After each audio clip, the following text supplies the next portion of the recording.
Okay.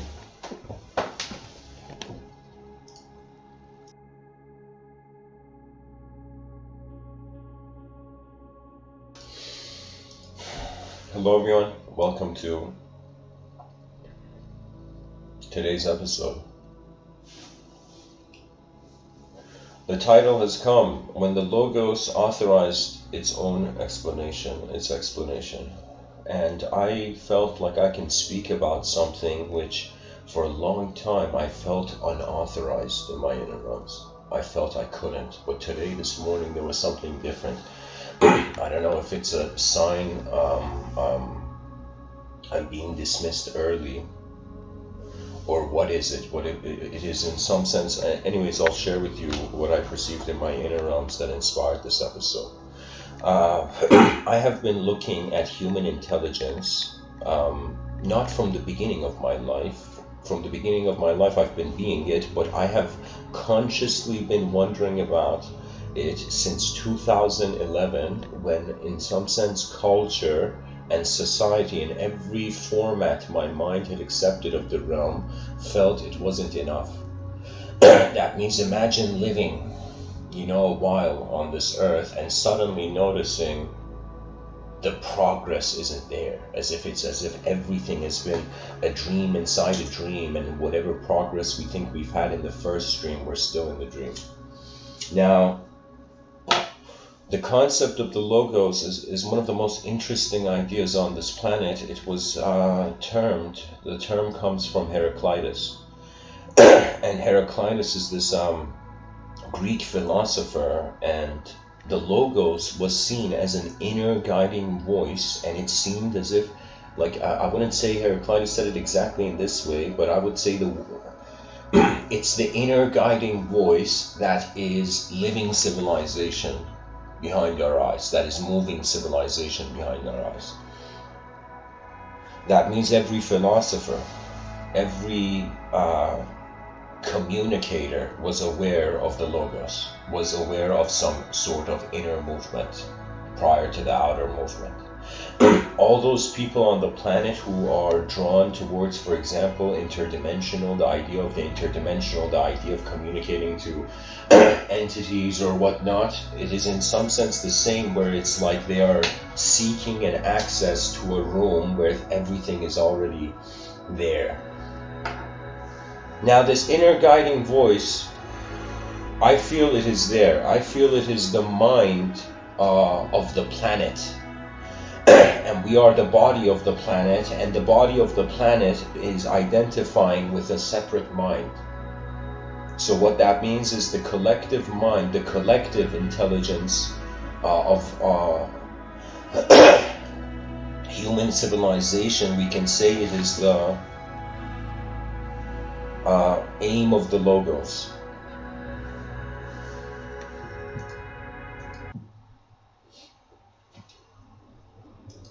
Now, what is the value of knowing that there is an intelligence moving every idea where it needs to be in every moment?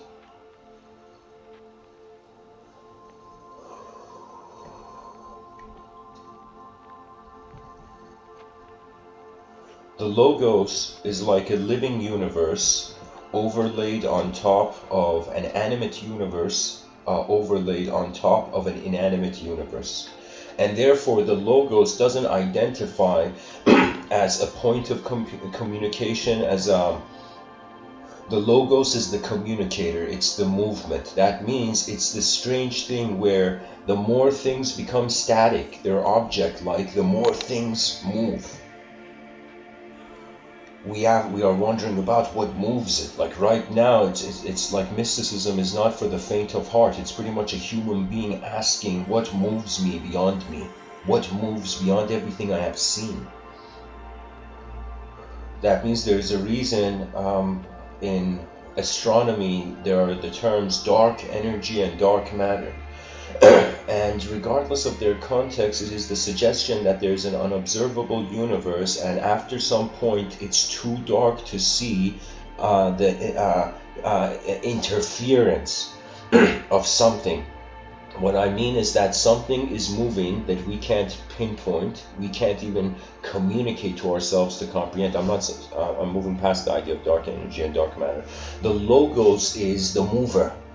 It is the collective mover, and the collective mover surpasses idea to a point where my relationship with the logos has been personalized sometimes. Sometimes I felt what I feel is like, I don't know, the mystery of what animates the body, the mystery of what processes the realm, the mystery of what does something with the sensory perception accumulated.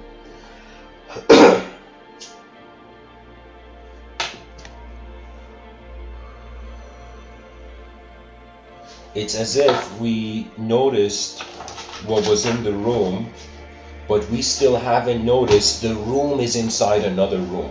We have noticed what's in our room.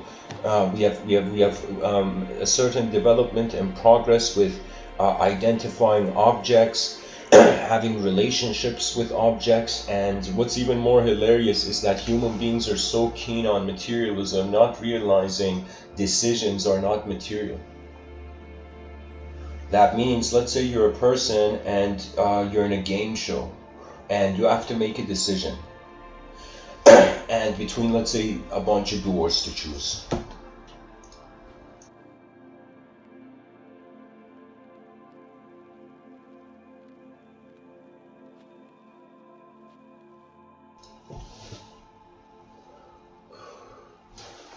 Before you decide, there is a subjective event taking place, and anybody who can notice the film of their mind while the film of their body is moving, you have a ridiculous concentration. That means if you're someone who's noticed movement inside a movement, you are ridiculously good at concentration, or I should say,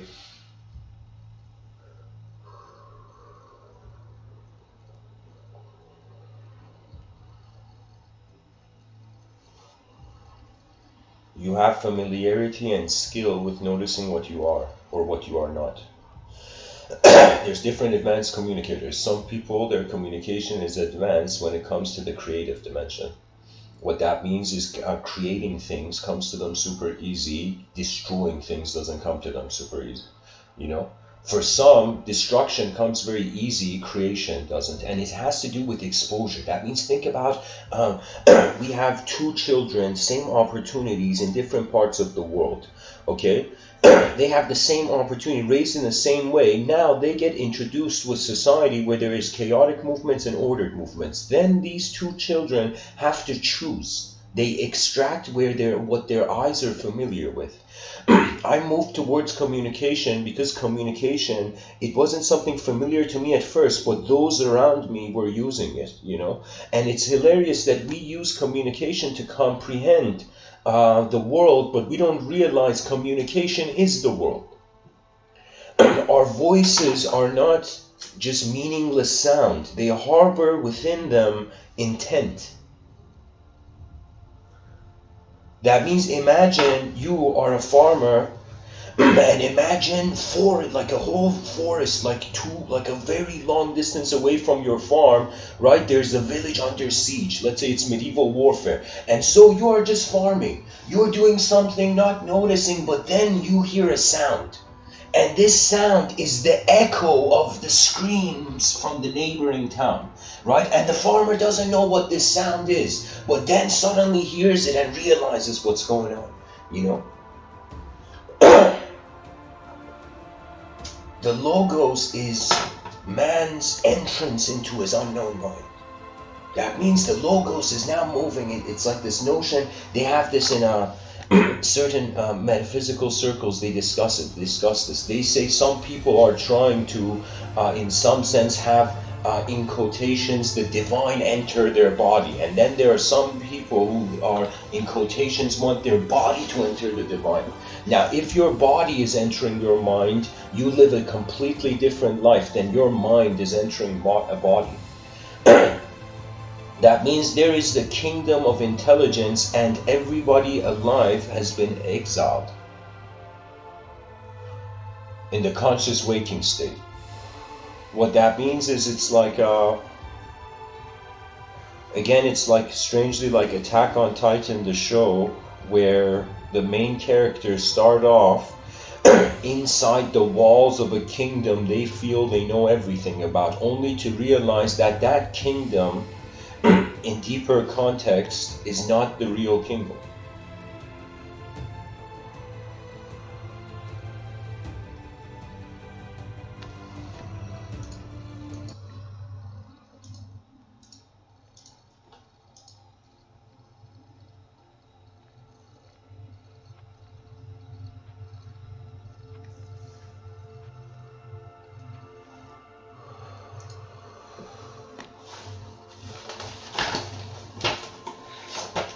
Human beings have to express themselves or they die to themselves, and very few people can die to themselves. Everybody is trying to live in the sense that the outer realms adjust to their inner realms. I don't know how many people can renounce their inner realms. Like in renouncing the outer realms, I mean, that has a certain challenge. Like the person likes coffee, stops drinking coffee. Okay.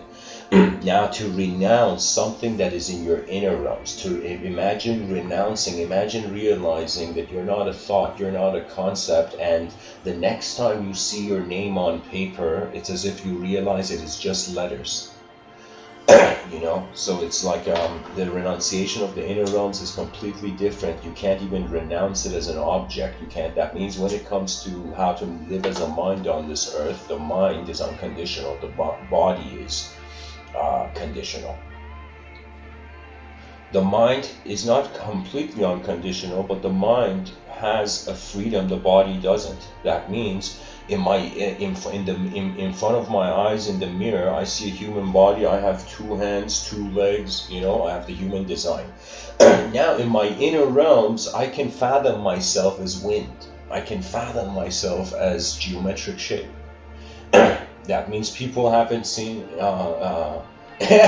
maybe I may one day draw a self-geometric portrait, but I'll tell you that there's many ways. The mind has permissions, can give permissions of creative variation that the body doesn't give.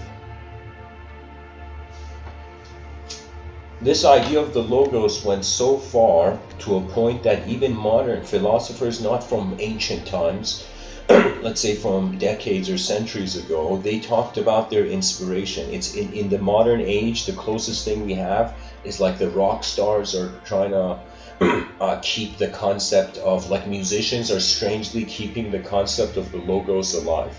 How? Because the concept of the muse, you know. I think for Friedrich Nietzsche, for him, he was actually like talking to a demon. Dude was like, he felt it was a demon there. For, I believe it was, I could be wrong, I think this is for Plato. I don't know if it was Plato or Descartes, but one of them had the concept, I think it was Plato. It was the concept of the daemon, right? Not a demon, but something that is an invisible voice. Okay, an invisible guiding voice. That's the imagery I want to share, and history has shared of the logos. Now, the logos is interesting because the word logos, it is behind every word in academia. For example, we have biology. You know, somebody, as if the logos is own knowledge on itself.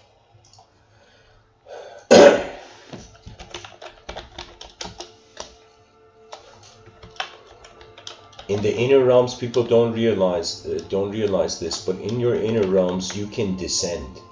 You can descend way easily than your outer realms. In the inner realms, a person can be, the moment they choose to be careless in their inner realms, it's so easy to be a monster in this world. But only the human being who has noticed more than the inner realms will not get attached to the inner realms. If you feel your mind is the only thing that is here, you will not see beyond the mind.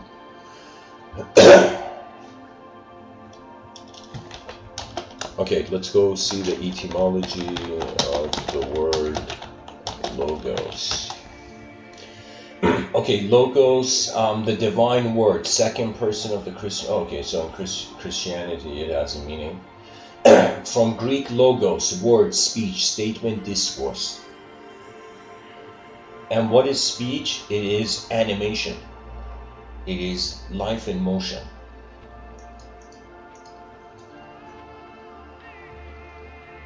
Let's say somebody studies sociology. You are kind of looking not only at the communication of what society is.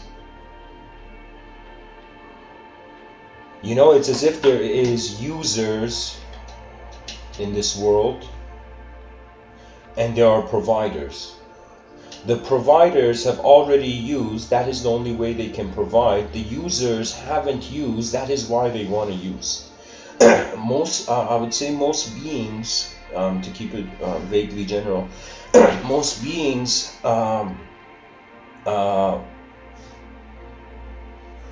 they are using their life for continuity. Most creatures. Very few creatures are trying to communicate with a living universe. And if they are, they have either become too nullified to remain as an individual communicator, or they have not been authorized. I am telling you, there is an intuitive authorization. There has been moments I've experienced in my life personally where in the moment there was a concept and I was about to say the concept, and literally it was as if some invisible hand came and took the concept right before I could say it. Right? And this was before I had a sense of the internal authorization. Because you cannot communicate what you are not. That is a big truth. If the person feels they're weak, they can't communicate in a strong way. If the person feels they're strong, they can't communicate in a weak way, however hard they try. It's the same way. It's not just weak people can't be strong. Strong people can't be weak. Because it's like what reality is in the causal position first. What imagery is the strength coming from? How many times have we seen in movies the warrior gets defeated and as he's fallen down, he suddenly remembers something that's important for them.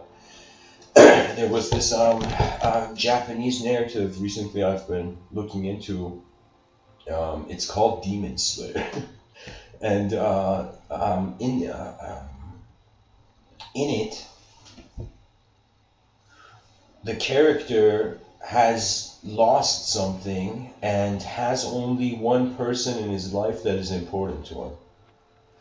And this character is about to be defeated, and suddenly the memory comes in his mind. If I don't exist, who will take care of my sister? It's the guy's sister in the story.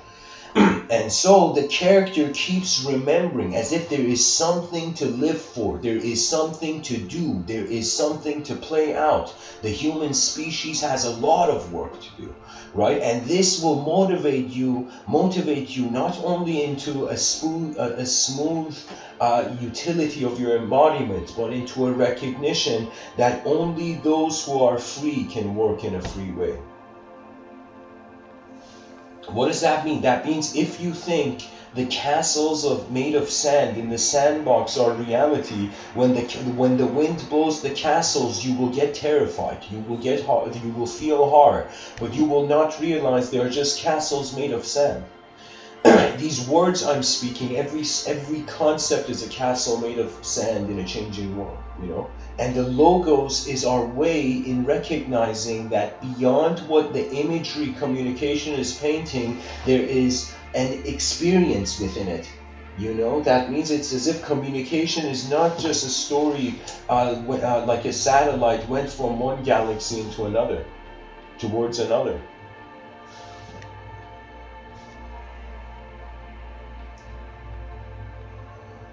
Communication is a unique energy. That means even when a human being, let's say you see human beings street fight, you see that street fight of human beings, and you see in some sense, like on some level, you gotta be like, okay, these two human beings, let's say you see a fight and the two human beings are cursing at one another, not realizing they're cursing themselves.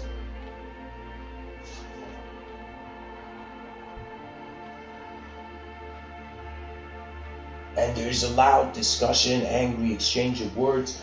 And somebody, let's say an alien, was watching two humans street fight. The alien would still notice that what the human beings are doing is way more sophisticated to other species. Other species, when they fight, they don't use their mind. You don't see a lion, you don't see a gazelle negotiating with a lion. But human beings have the ability of discourse. Why? Because we notice we're in a room, in our own inner realm, the other is in their inner realm, and we're like characters that have locked into one conscious, virtual, elemental outer realm, and that's where we co-create understanding. You know, that means a person cannot understand the other if they don't choose to step out of their world. That's why it's so easy to disagree with everything. It's just stubbornness of not wanting to see beyond your inner realm and not seeing the bigger picture. Most people are fighting the invisible.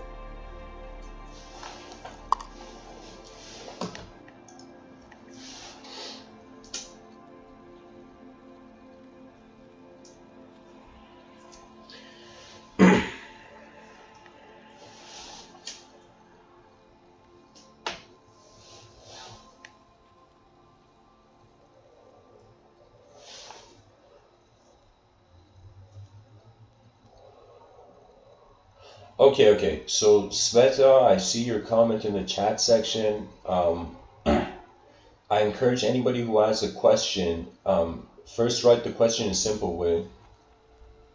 Second, also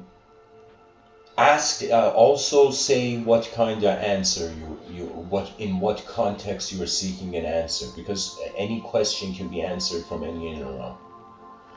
Any outer realm phenomena can have an explanation from an inner realm. That means you could put a coffee on a table and bring a person looking at life through religious glasses, looking at someone looking through, let's say, secular glasses, and looking at someone who's looking at completely beyond convention, whether secular or non-secular, the dehumanized lens. Okay, and you can ask a person, what is this in front of you? And it's a coffee cup on a table, and the religious person is going to be, this is God's will that moved the idea of the coffee cup in the mind of all those people who made this. And technically, because man is God, everything man does is God. You know? You know? So a religious person would look at a coffee cup on a table and explain its existence as God's will has brought this cup of coffee on the table in front of the person. Let's say the secular-minded person who is not looking for more belief in a narrative, but method and technique. And so there is, let us say, the scientific technique, the scientific method, a sort of approach of falsifying in accordance to a comparison of pre-accepted reality. So the secular person looks at this coffee cup and it's like, yeah, human beings evolved, and then they got the idea of a coffee cup, and one person, and they had a capitalistic system that allowed them to create lots of the same item, and now it's here. That means there's a social explanation, history. So for the person, secular person, history has brought the coffee cup on the table. For the religious person, God has brought the coffee cup on the table. But now let's say there was someone from the philosophical glasses. That means, let's say there was a philosopher looking at this coffee cup, and somebody asked, hey philosopher, what is this in front of you? And the philosopher would first be silent, and then the person's like, didn't you hear the question? And the philosopher says, yes, I did, but I don't know. And that is why philosophers in some sense are the guardians of the future of the species. People don't realize, because they will be able to keep things in balance. That means if the world tilts in chaos, the philosopher would say, how do you know? And if the world tilts in order and we think that's the best thing, the philosopher will be like, how do you know? The philosopher is the backup system to freedom in the inner realms. One of the most important professions, as we are becoming more minds than bodies in this realm.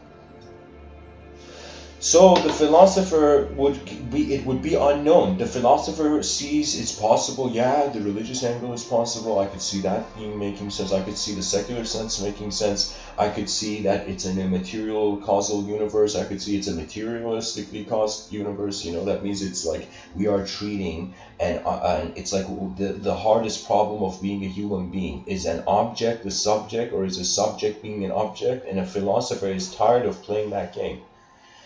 And so the philosopher, in some sense, is witnessing, is getting closer to the witness. This means that in educational systems, the philosophy departments should be at the head of the innovation.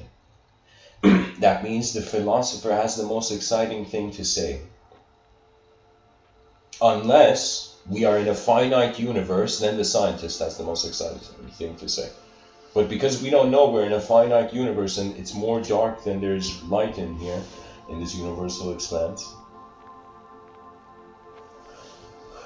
So it's a relationship with known dimensions of self and unknown dimensions of self. Now, if the unknown moves the known, Heraclitus back in the day, he caught on to this and he said, the logos. That means Heraclitus, the word logos is one of the most rarest words given. It's the word given on not an object, not a subject, but that which moves the object and subject. It is literally, it's like a square. Like imagine Heraclitus is a square and words are a square in a 2D dimension, and the word logos, which is a 2D word, is not for something in the 2D, is for a cube.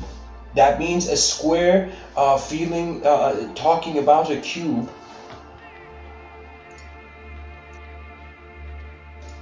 or a square realizing it's a cube, is like a human being thinking they're talking to an entity, realizing they are the logos, they are the movement of you are the winds of evolution, we all are.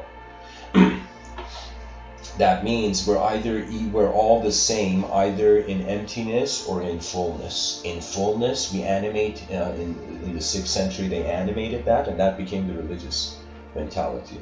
In emptiness, that became something that couldn't be animated, and so I would say we are holding the idea of emptiness like the idea of God. That means, check this out, it's like, just like we can't prove if this whole universe is the imagination of the higher dimensions, similarly, we can't prove if emptiness is emptiness. That means, how do we know the aftermath of life is empty?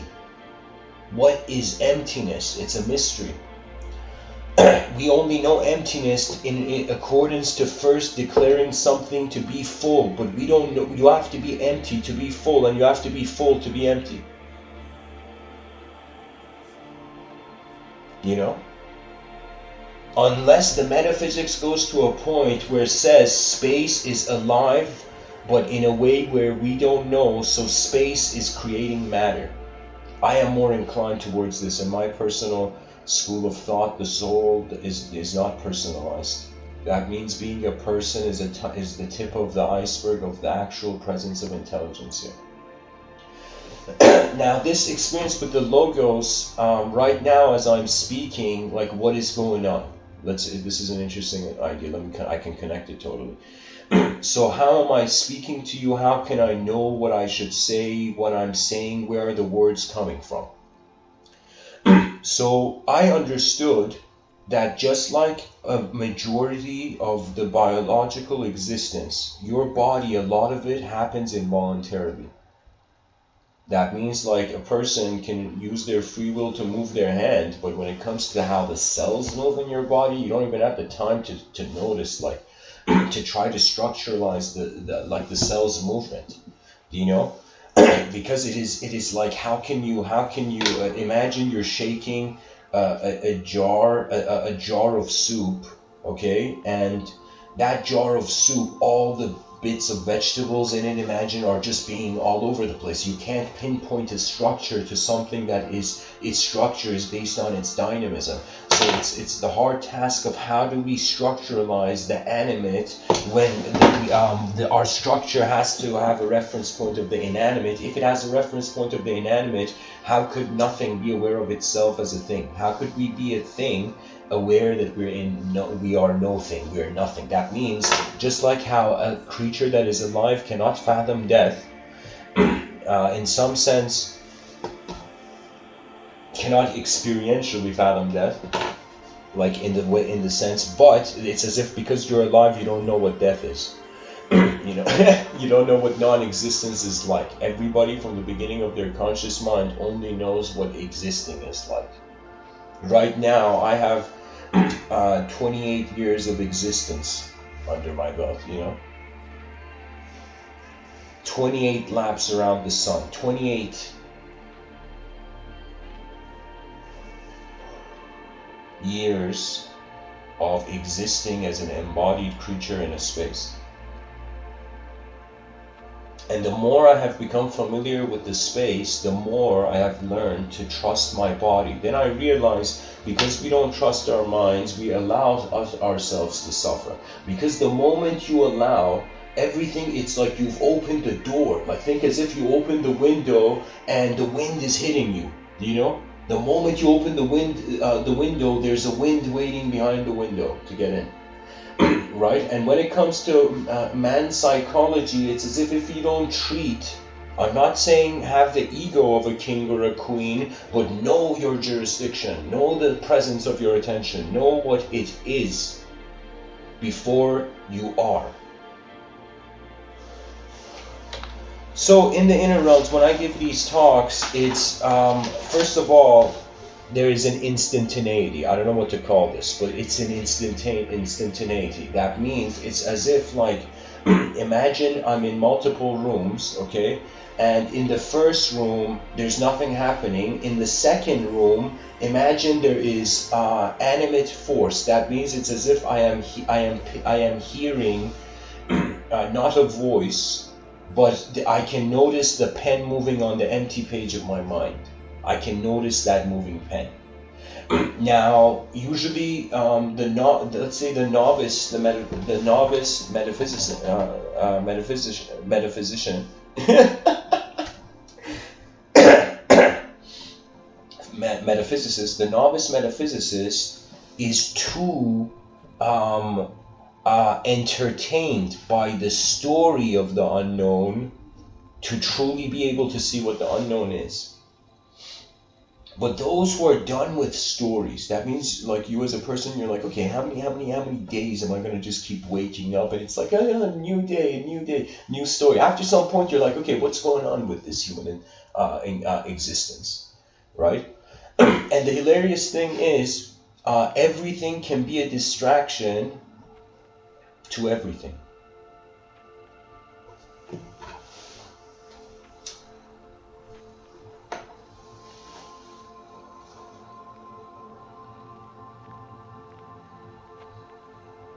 Life and death, this coin is flipping endlessly in the void. And so one must use intelligent space as the rarest opportunity. That means if you are experiencing intelligence in space.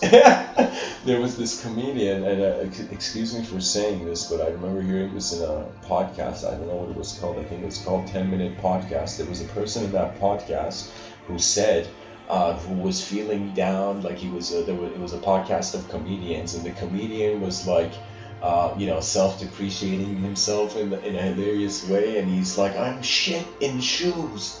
And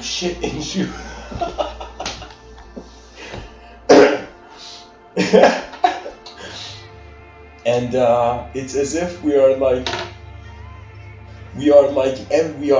nothing in everything, you know. And everything is trying really hard not to be nothing. You know, it's remarkable. It's too geometrically bizarre. Those who their geometrical sight opens, that means they begin seeing everything in life as they can discriminate between what is the geometry of the experience and what is the emotional, let's say, extracted meaning in accordance to how you were a self that made decisions in the morning.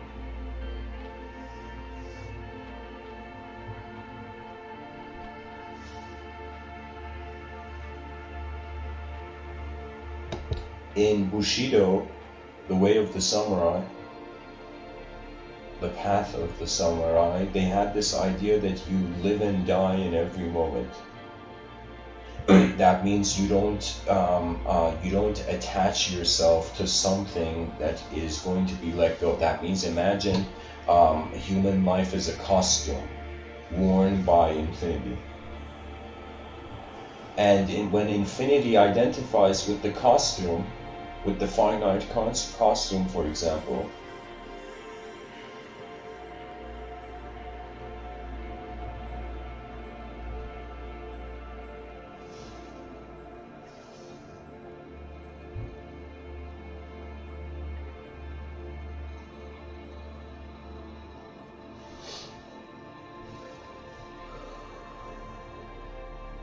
if fear dies before life, life cannot die.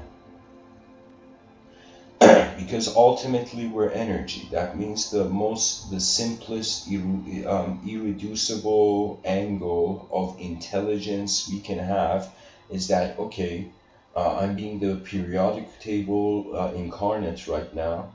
Like the periodic table has reincarnated itself, so the elements of the body, they return back to the periodic table. That means we have rented the periodic table. We have rented the periodic table, like rent a karma, and we have to return this karma. I mean, it automatically is returned. There was this comedian, Louis C.K. He said something hilarious. He said like he had rented a car, then he left it at the airport, and he just called the airport. He didn't have time to return it, and he said, your car's like at the airport. And so they sent somebody to go get the car. And so what that means is your biological body, your elemental existence, nature, it's under nature's jurisdiction, whatever happens. That means to you, to your psychology, that's you, the pilot.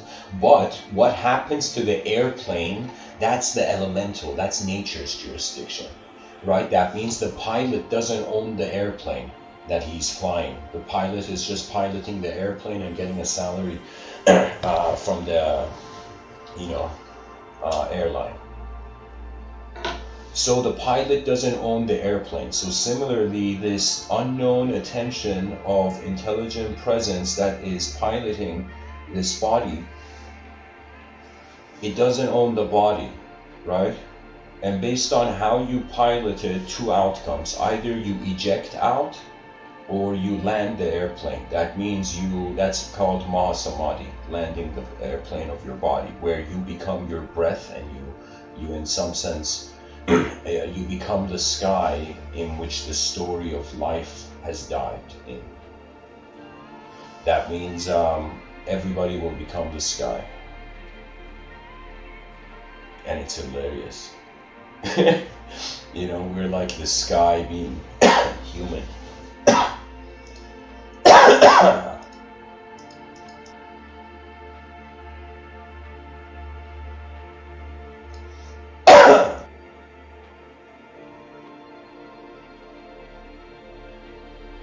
But now back to the idea of the pilot. Let me go there. The pilot has to fly.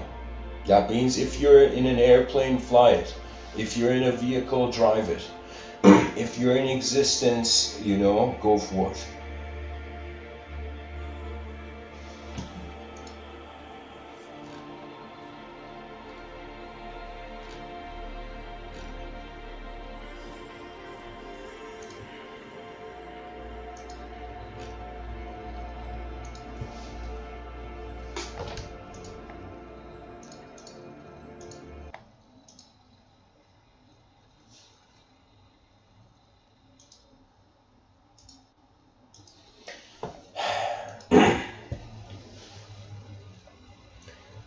The idea is that we are being an idea while we have a body. Our minds are conditional. That means you've been given a telescope.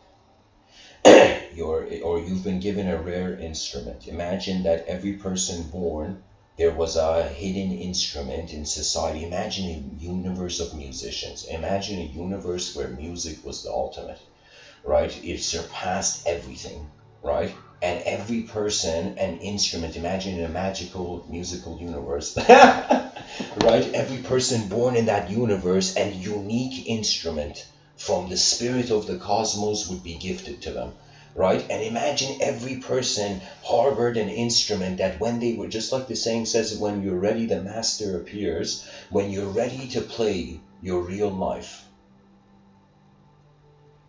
the instrument comes, the instrument appears. And imagine now, it's not about per se philosophical, linguistic, just endless contextualizing.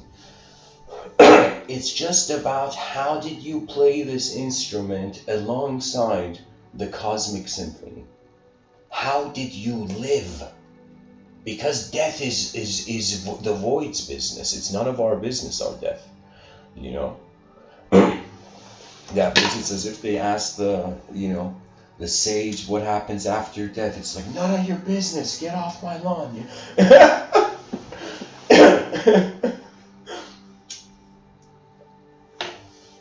And when I say it's none of our business, because we exist.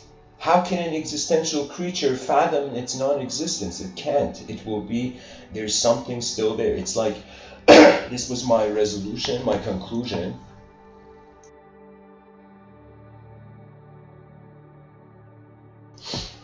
That if the person is, let's say you're sleeping in your bed and you find yourself in a dreamscape, and in your dreamscape, in your, let's say your mind's dreamscape, you die. Imagine you experience death. I've had a dream where I've died in the dream.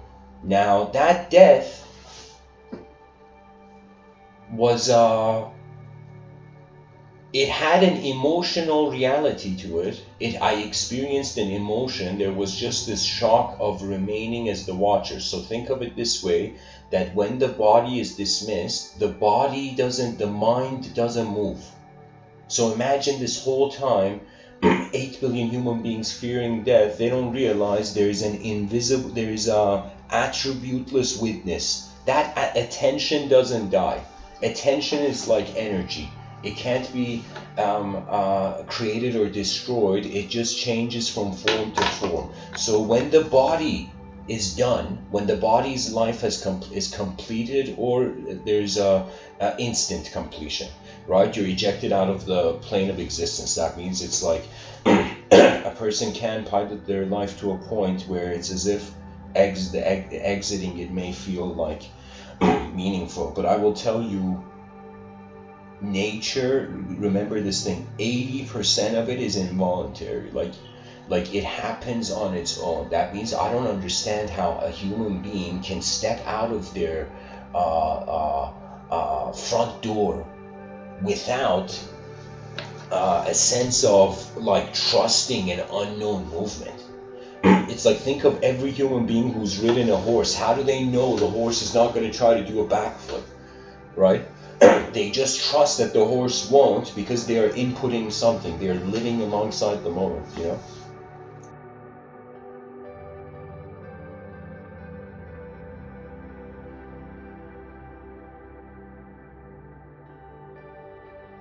You know, it's like if you have the idea of being a soul, when the body is dismissed, because you understood your soul from your body, you're going to want a body again to understand your soul. That means the only way out of a simulation is to realize you're not in a simulation. That's the only way out. There's no other way. That means it's like a 50-50 chance that, or at Socrates, his famous words, he said on his death, like he was sentenced in a very strange, and honestly, when I look at it, it was kind of stupid what happened, but he had to make history. Socrates, he said to his disciples before leaving this realm, he said, I will either go, he said, don't be afraid. I will either go somewhere where there is no Socrates. That means I will either reach my end of ends, and that's a really good achievement for something that has begun without knowing why. So the end is like, okay, the chapter, the book we've been reading this whole time finally finishes and the book is put down. So that's the meaning when Socrates says, I will go to a place where there will be no Socrates. There will be no reason to even be something to continue, because continuity is an ideological reason. It's a concept. So if you want truth to be a concept, you have to be embodied. How else are you going to understand the concept to be true? But if truth is unconditional to conception, then the world is moving in mystery. And then trust of the unknown becomes the ultimate. Not a certainty and a known that's always changing. And nobody knows. I'm telling you, this is my big, it took me a while. It's not possible to save the world, because whose world are we saving? You know, all those people trying to save the world. It's like, it's not a saving, it's not even a world to save. All it is a rare opportunity. We're stranded on an island.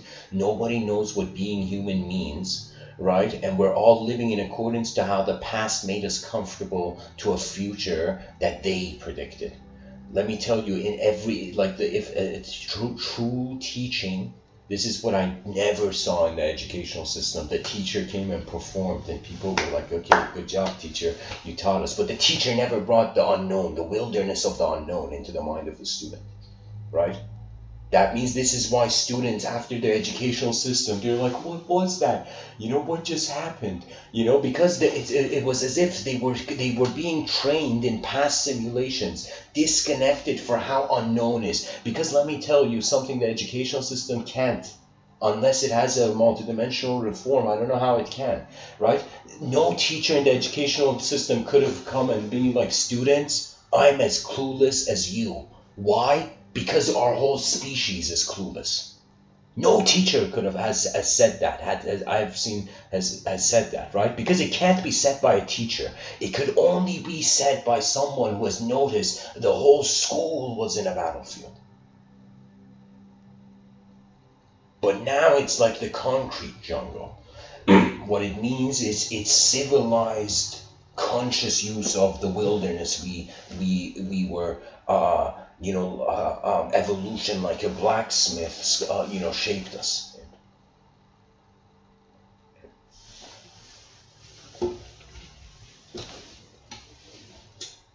We have accepted language for the living universe, which in actuality is always unknown. That means if you can't have contentment with the unknown, it's as if you're going to be on the roller coaster. That means the best way to be, even if you find yourself in some sort of roller coaster of a life, all you can do is be conscious of the journey. That means if human beings, if human beings just had this idea, okay, I'm a journeyer and I'm journeying. And every moment I journey into, there's known variables and there's unknown variables, and then the known variables become the dots, and the unknown experiences of the unknown will allow us to connect these dots. Because I am telling you, every human being should be reinventing the wheel. But now for 8 billion.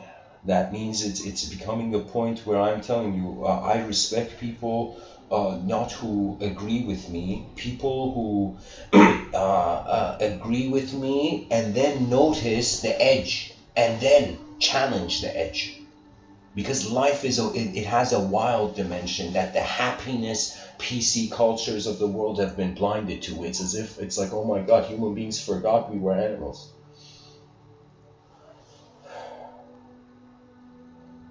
Cyberspace is going to be the best response to violence. That means who knew?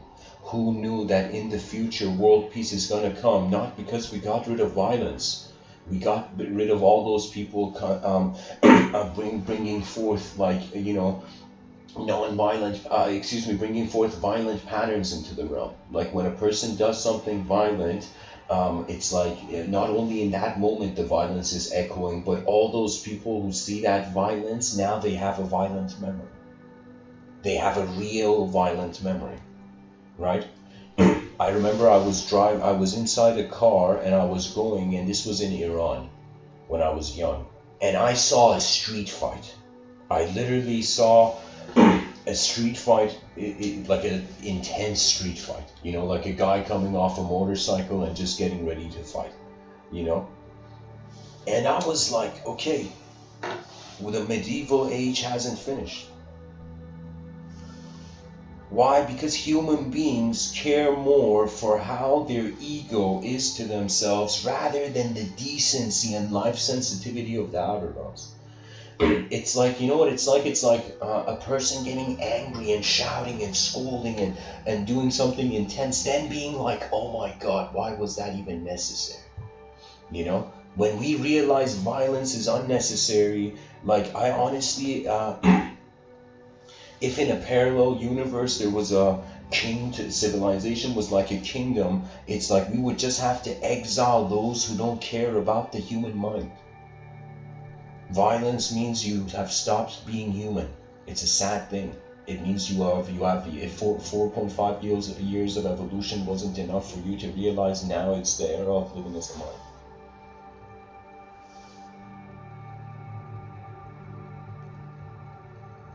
Doesn't make sense anymore to be violent. There's like the energy could go to so much more better stuff than violence, you know?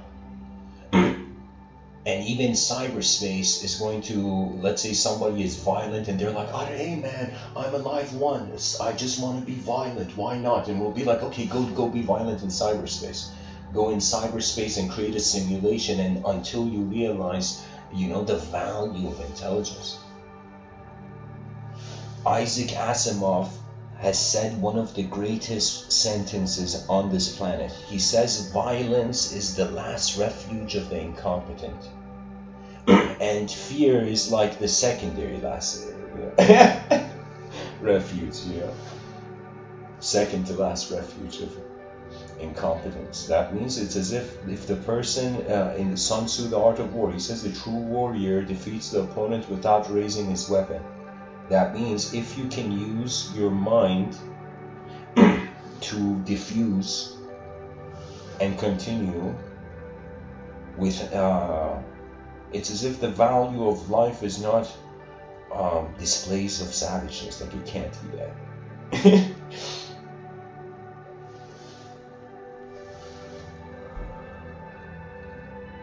Our entertainment shouldn't be a return to our animalism. It should be a transcendence beyond it. Because one can say the cosmos is cruel. This is a cruel universe. It makes no sense. It shows us so much possibilities, then we're temporary, then we dismiss it. It's as if, why enter an all-you-can-eat buffet where while you're in the middle of the buffet, it's like they kick you out of the restaurant, you know? And so we see so many ways of life happening, yet we can choose one. That means I see my inner realms like a landscape of words, but ultimately I could say one word at a time.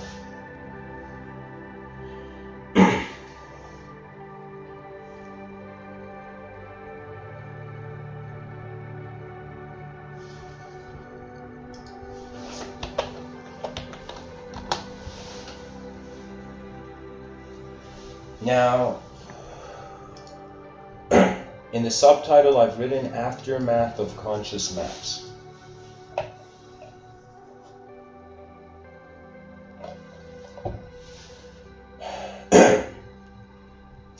So, let me take it to the context that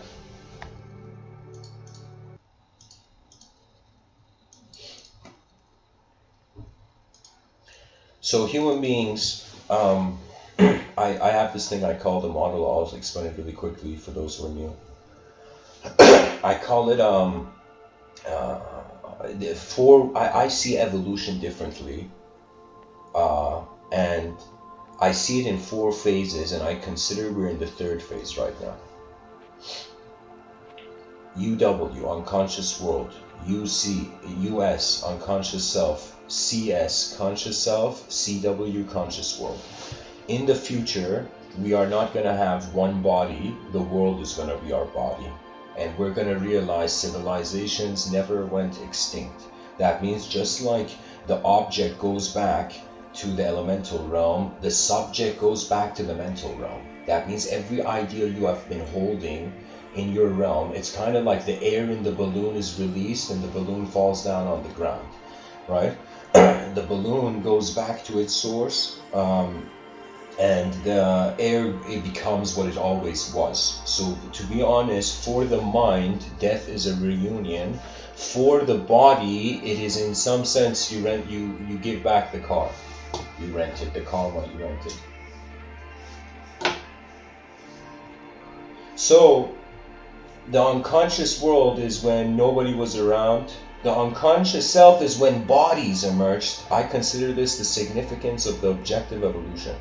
Then this body became aware it's a body in a world, and that's the conscious, the subjective evolution, I've termed it. So two types of evolution has taken place. Now this conscious self is where we are, where right now as I'm speaking to you, I'm an object, but I'm simultaneously a subject. That means I'm like, oh my God, is an object saying all these subjects, or is a subject moving the object to generate the sound that is implying the subject? That means it's like the object is inside the subject and the subject is inside the object. We're living in a yin-yang universe.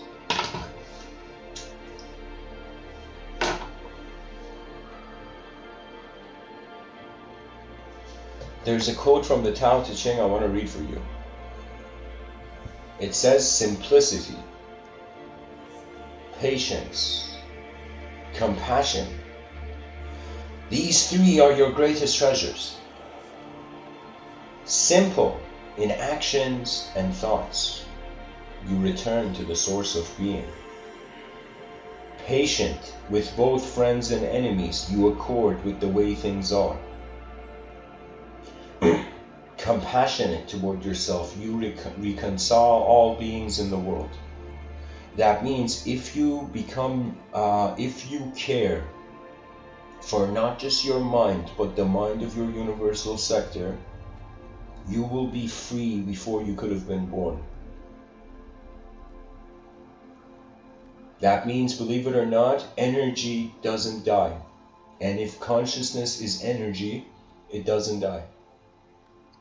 It changes to itself until it has the clarity that it's beyond. So pretty much we're playing language games this whole time on this planet. Truth is an experiential, unspeakable reality. So train, whoever you are listening to me right now, treat yourself as the most advanced communication of the planet so far, and train. Use every moment as training. Every moment, failure, success, have no discrimination. That means don't judge failure, don't judge success. Just watch the living world and ride its waves. And I am telling you, we are brain is a rhythmic instrument. When you tap into a rhythm, I'm telling you, it's like a fish in the middle of an ocean suddenly going into a current, and the fish is like, oh my God, is this me going this fast? No, it's the rhythm. There's rhythms, and we have always had the ability to tune into them. These rhythms were animated, like how the religious mentality said there was a God.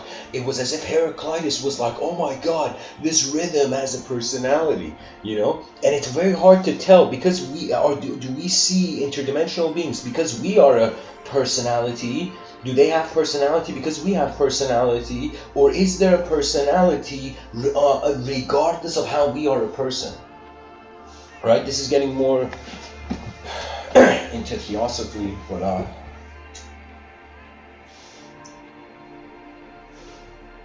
regardless of if they're invisible helpers, there was a book termed that, which I didn't read, but I remember reading the title.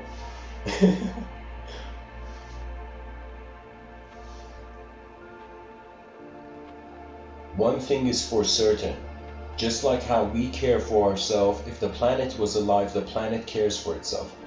And so if we see ourselves as the planet and the planet sees ourselves, it's the first thing should happen is that imagine a civilization where people don't, imagine somebody throws trash, okay, some new human being to the system throws trash. Okay, now there's a human being who's been in the system, and this human being comes and instantly doesn't say don't throw your trash. This human being comes and this random person comes and picks up the trash for the person and throws it in the thing, in the trash can. And then the person's like, why are you doing this? And the person just says, because the civilization deserves better. Doesn't matter what you think our civilization deserves. The advance, that's true advancement, where we have all concentrated on the greatest potential of our collective life.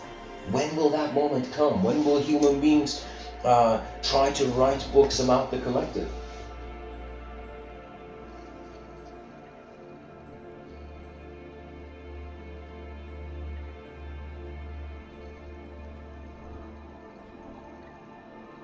Imagine in bookstores, you don't just see a self-help section, you see a world help section.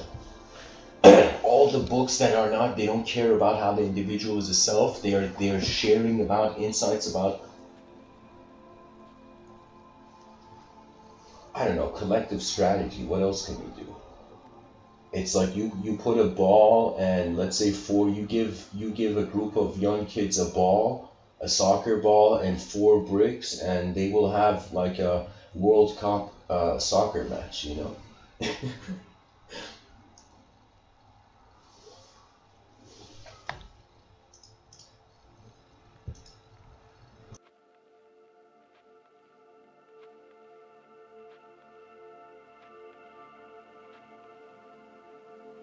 I feel now we don't have a soccer ball and 4 bricks. We have language, 8 billion creatures, a strange animate force behind our eyes. You know, so these are the things we have, and we also have history. We have recorded. We have a memory. Our species has some sort of memory, whether it's accurate or not, right? That means if you saw humanity as a person, history is its memory.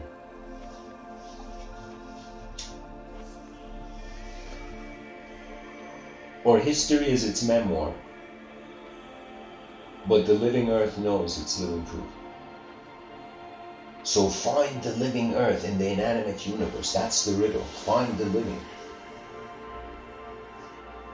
A sort of hyper fascination for what constitutes life being moving the force, or forces, inanimate forces moving life. Both cases super mysterious. That means it's like whether it's a simulation or if it's truth, we have to in some sense prepare for both. We prepare for winter and summer. Or as Albert Camus, he said, in the depths of winter I found within me an invincible summer, an invincible summer, an invincible presence of your own attention in regards to how the personality thought it would be a fate. Because, I mean, the moment I saw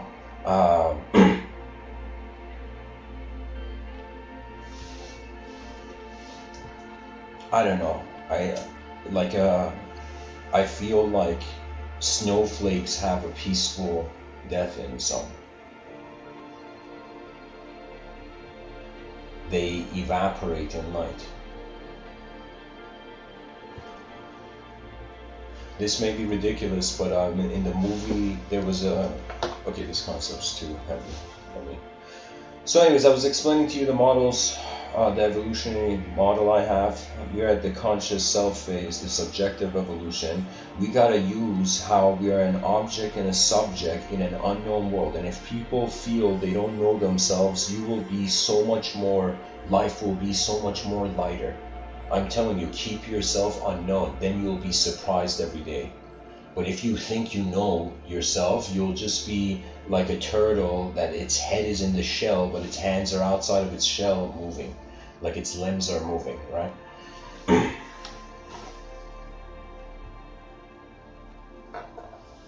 The idea is, as the poet Rumi said, before death takes away all that is given, give away all there is to give. That means if the brain is a strategy of developing biomechanism, this biomechanism should be used intelligently to find the greatest strategies and serve. That means, believe it or not, live in this life where you are gifting your world. Can you imagine in the future, people are not, they are looking for, I saw it in a way where we can, I called it honor points. We have lost honor because society is cruel and language has descended into disgust. So people are going to have honor points. So imagine in the future, life is literally, society and culture is going to be like a video game. Why? Because children are going to realize they're going to go and solve quests. Quests are random. What that means is everybody's going to be nice. There's going to be a spherical, what do you call it, phone? Imagine a small spherical phone hovering in the air that's following you around, and those are the phones of the future. These spheres are designed that first of all nobody can catch them, okay? And they're the users. The sphere only comes to the hand of the user. And now this sphere, imagine it is not only just surveillance, it is how do I say?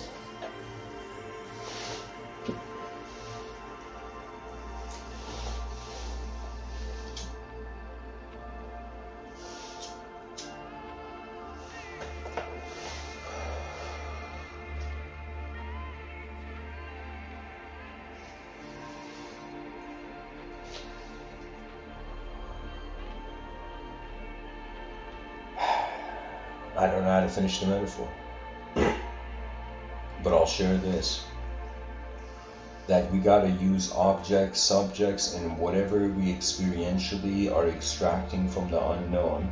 We're going to develop 2 branches in the educational systems of the planet, and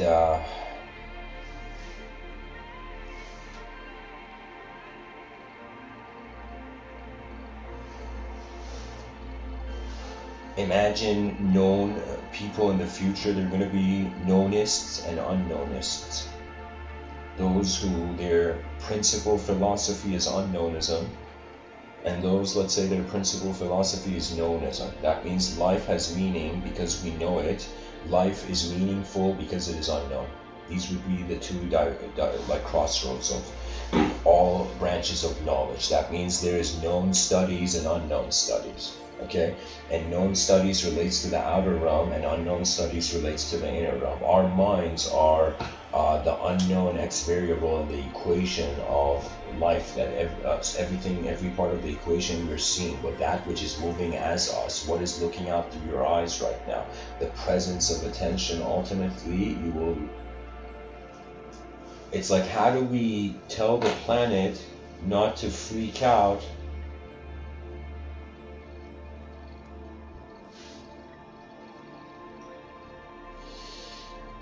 Or what is there to say to a universal sector? Okay, let me stick with the planet. A planet, it's like telling people, it's like telling a planet you're going to become a planet, but saying it through human language. What if civilizations are the language of the earth? They are the evolution of the inner self.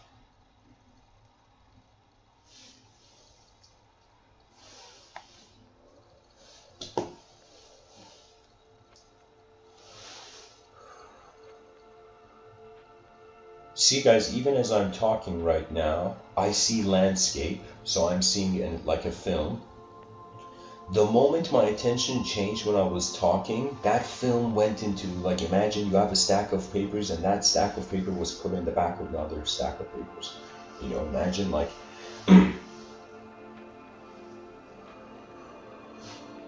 I feel if extraterrestrial contact doesn't take place in the next 3,600 years, we're not going to be individuals, potentially. That means extraterrestrials have a limited time frame before human intelligence becomes truly, the giant starts waking up. The giant named humanity. Every person's attention to the ultimate resolution, because nobody has ever seen, we have never seen a civilization that has calmed down as quickly as this.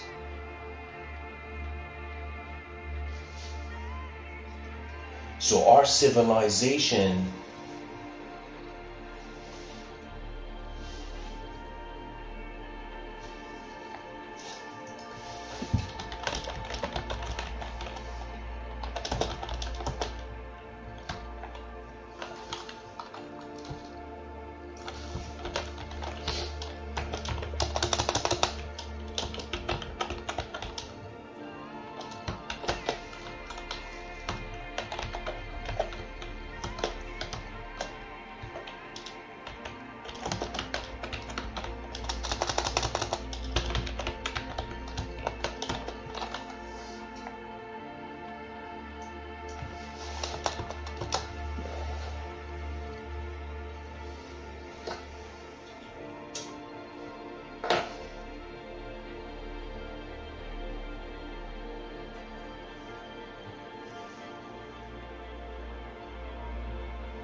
what can be said? The unknown moves the known tries to fathom the unknown until it realizes it's unknown again, and so it's the unknown from the beginning. But because culture has fear of the unknown, we require to have knowism be in the driver's seat. Why? Because we need something to do in the void.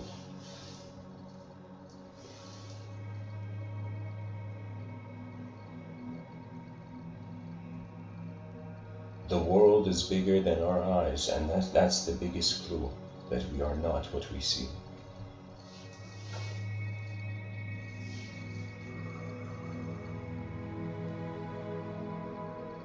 I feel like reading some quotes from Papaji.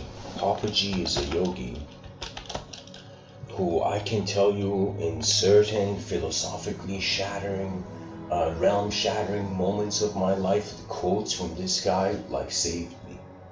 They saved me from my own rage, because you see, there's a rage in the inner realms. It's the rage that you realize when you deceived yourself. So it's a rage pointed to the soul. So the mind, it's not like the mind getting angry at its body, it's the mind getting angry at its origin, right? And when the mind gets angry at its origin, the origin shouts back. It's like a huge wave happens, right?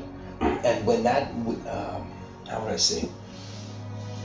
In your inner realms, it takes a while to realize you're not human.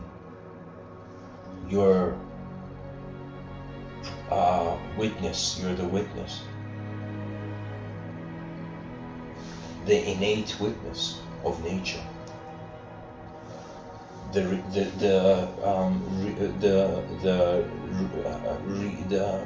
reality in the room of imagination.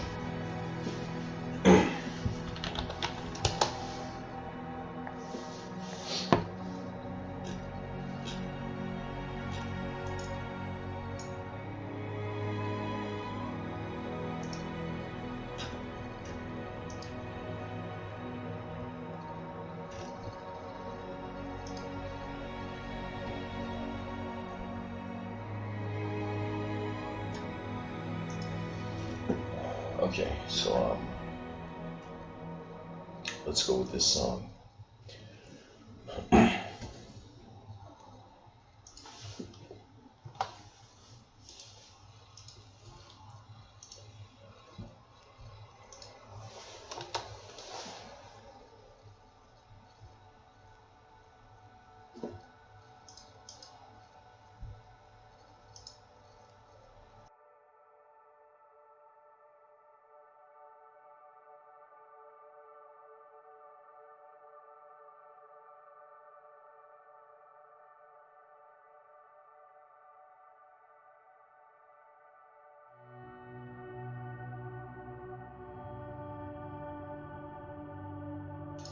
Okay, so these are some quotes from Papaji. What passes away is not eternal.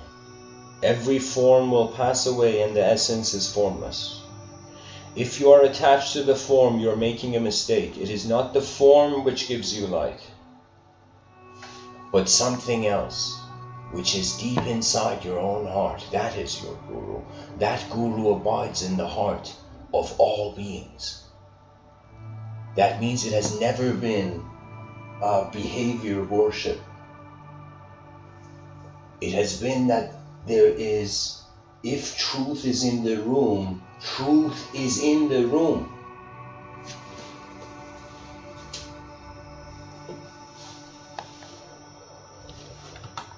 Papaji says, don't stir a thought. And if a thought comes, let it. Don't waver. Don't doubt your majesty. Papaji says, don't sleep. Wake up. Unless you wake up, you will carry unfulfilled desires along with you. And to fulfill these, you will again select the womb. Oh my God. Papaji says, when the thought of time vanishes, disappears, this is peace.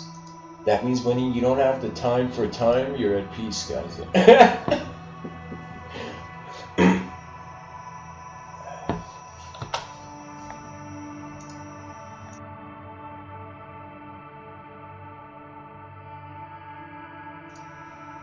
Papaji says, when anybody laughs, he has no thought, there is no mind, and there is no suffering. So you laugh away. Any problem comes, you laugh away. Can you imagine? They're like, how do you solve your problems? I laughed at them. I just laughed at them so much that it's like the problem solved itself, you know. You know, laughter becomes a strategy, you know, to the suffering. It's like, you know, children must be taught to laugh in schools, you know, like it becomes an important thing. Papaji says, you can't touch it, you can't forget it, you can never come out of it, you can never get out of this. What he means is like you're not the vehicle, you're the rent-a-car. If you think you're the car, well, of course you're in the car, but you know, so it's like wonder about a freedom that goes beyond any thought you have ever had. Papaji says, you are consciousness. You are empty. You are just in this moment only. Whenever you see name and form, you are sleeping. Yeah, that's why I'm saying the linguistic simulation. Anytime we speak, it is a subjective concentration being prioritized over an objective, just simple as it is while watching, you know.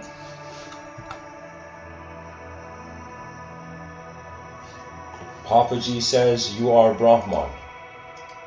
If you want to do anything, always adore self in caps. So this doesn't mean like worship your own identity, but it means appreciate the unknown variables of your life that due to their presence you will get to see who your eyes will become. That means life is nature is our great teacher, and if we are rude to the teacher is like, what are you doing? You know, it's like I brought you here to learn, and we're like, no, we want more, you know, power, you know, and the nature's like, you know, can you imagine students inside a classroom, right? And midway the student is teaching, the teacher, nature is, imagine the teacher is nature, right? And human beings in nature, they're in the classroom of nature, right? So the teacher's in the classroom, and I imagine a human being's like, no, you know, you're not the teacher, I'm the teacher. The teacher's like, sit down, you know, you're not the teacher, you don't know, you know. And now we have created a society where instead of the classroom paying attention to the living earth, right, as the first teacher, that means don't ask, you know, who your teacher is, ask who, what the teacher of humanity is, and then you'll see why I'm talking about the logo.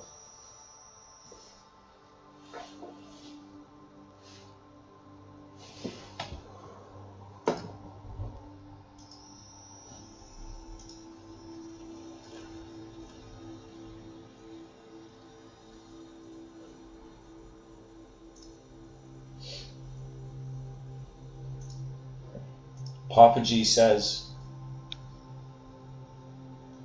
who are you? Where do you come from? Many times you came and many times you returned. When you have known this karma ceases to function, samsara ceases to exist. You return to your original fundamental nature, to being with a capital B, to existence with a capital E, to bliss with a capital B. That is what you are.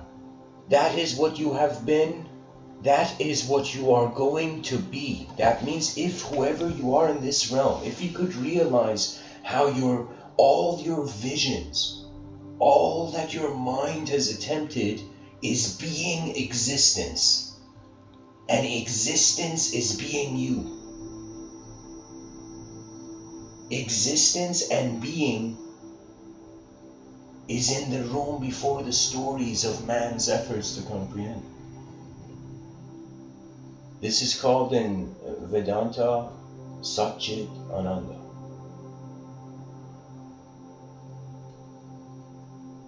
Where one is content, you can be in any way and in no way, which that is, inclusive in any way. You don't fear being in its absence. You are it. You don't fear existence and its absence. You are it. And you don't fear the bliss of how the unknown is endlessly welcoming the known back into itself. That means we feel that advanced civilization isn't here, but I would say for those who care, for the advanced communicators in the future where they have lived for their self enough, they are now seeing the greater self of the future generation. That means don't care for your higher self, care for the higher self of the future. If you're a new age person here. Papaji says, make the best of this time. Don't postpone. This postponement is called manifestation. It's called bondage. If you don't postpone, you are here and now. You are free. That means be instant, no holding back. The intelligence of your own wonder, of your own intelligence. That means there will come a point where everything the ear has heard, the ear will doubt itself. Just like the eyes, we wonder about if what we're seeing is an optical illusion. It's as if imagine it's something, an audible illusion, you know? And so now the ears are realizing that they have been hearing the meaningless. So there is something definitely more than just the human idea going on here. Or as Terence McKenna, the great scholar, he said, there's another tenant in the room.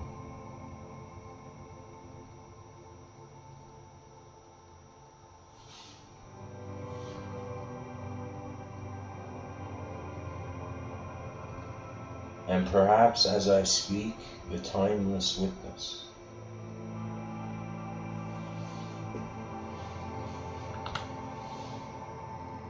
Papaji says, to whom does this body belong?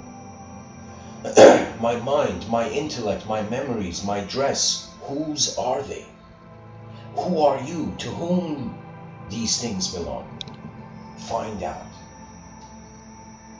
Let your thought go towards the I, in quotations, and see what happens.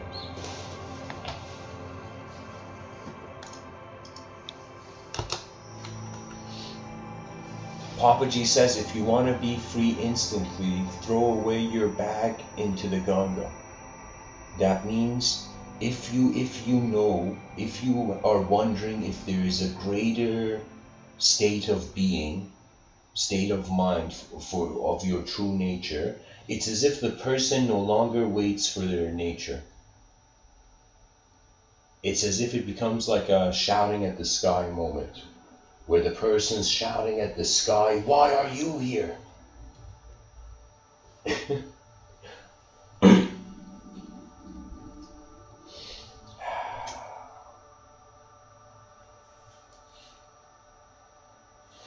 the hunger of the multidimensional that surpasses the beliefs of, again, the tip of the iceberg of reality.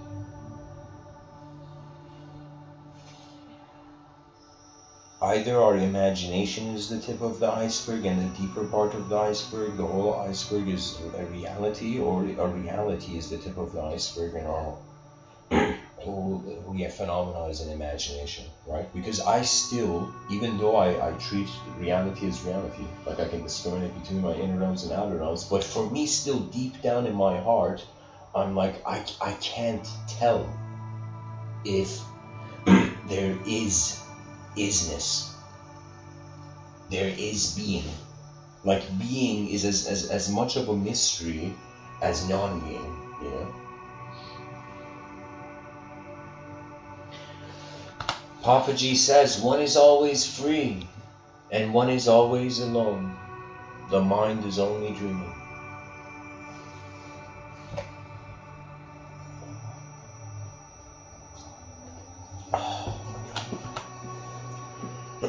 Papaji says, surrounded by nothingness, you have to do nothing.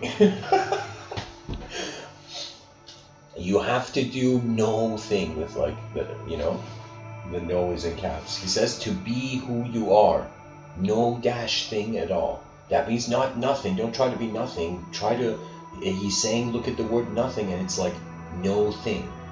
That means wonder about the edge of the sensitive.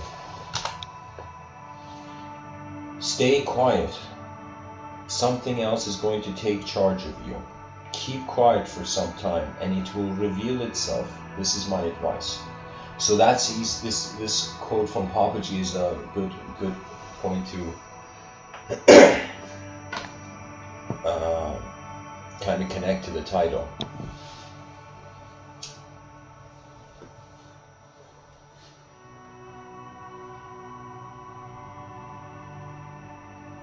When the Logos authorized its explanation, it meant the pilot had entered the proper plane. That means this may be a strange idea, because usually all discourse on karma is how to get out of it. But I'm going to say, if you got to find your real karma, that means your true nature's eyes. That means you got to be simple enough where all your memories can in one moment feel like they are one moment. And then the Logos moves. There's a man named Sri Ramana Maharshi. He says, just be still and silent, and your mind's intelligence is revealed to you. That means you gotta keep, like, because the body's film is moving at the same time as the mind's film, we are saying the body is the only film. We can't tell apart the two. But if the body, like meditation, goes towards stillness and silence, and the person's like, okay, so I have a mind, I have imagination, what is this imagination? And so they sit still to watch their own mind like a cinema. As if you've sat in a comfortable chair, the body's just there, spine straight, breathing rhythmic.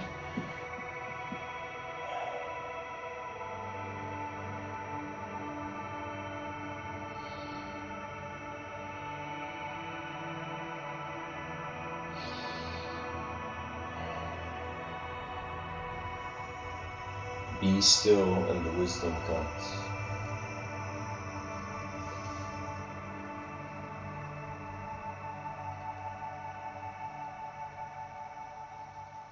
Yeah, there's, I mean, the mind can't be human. It's creating the idea of human. That means the concept of creation, generation, means something is using something.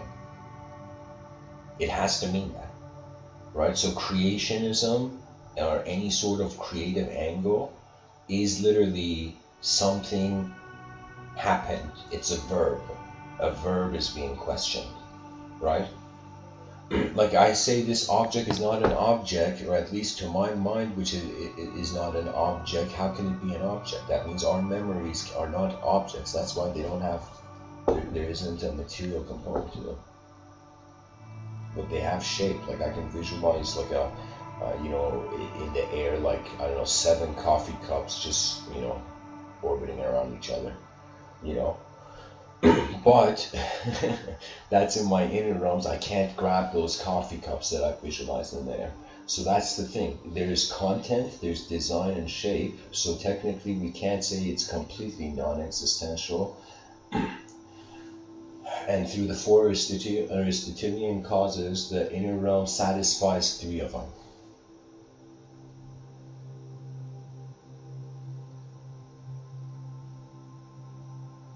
In front of our eyes, it's 1/4 of truth. Behind our eyes, it's 4/4 of truth.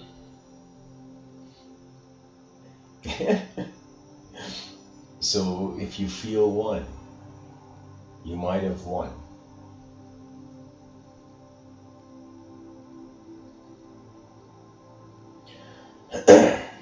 Guys, humanity is effort. It's an unknown thing where every human being is alive, right? And so we think it has to be this or that because that's easy and requires low energy. Duality lingers because it's super easy. Person's like, okay, if truth is only just one dimension, then it's like all good, right? But I'm telling you, the whole point of non-dualistic witnessing is to not identify with the void. It's impossible, right? So the only way it is that it's as if like you are, as Saint Francis of Assisi says, it is in dying to self that we are born to eternal life. And the Sufis would say to die before you die. That means your mind's nature was realized by itself before the body's completion.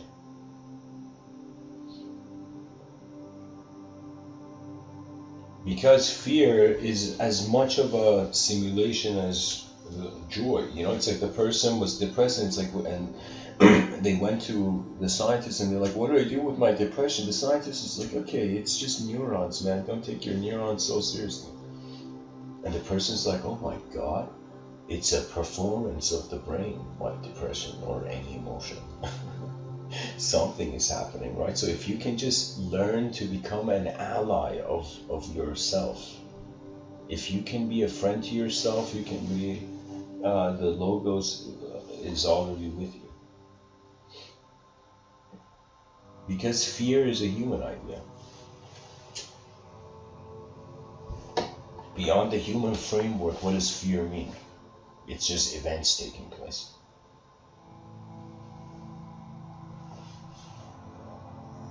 If a person woke up and they saw, I don't know, a sword in one hand and a shield in another, and they found themselves in the middle of the battlefield, you know, what would be the way out of that battlefield, right?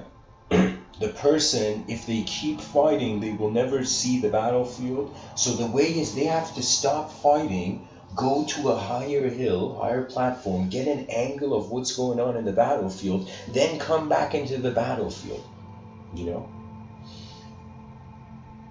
Because if you don't trust yourself, that means you don't trust the world you're in. The world's like, oh my God, you know, I have created a human being and the human being doesn't even trust me, you know? You know? Language.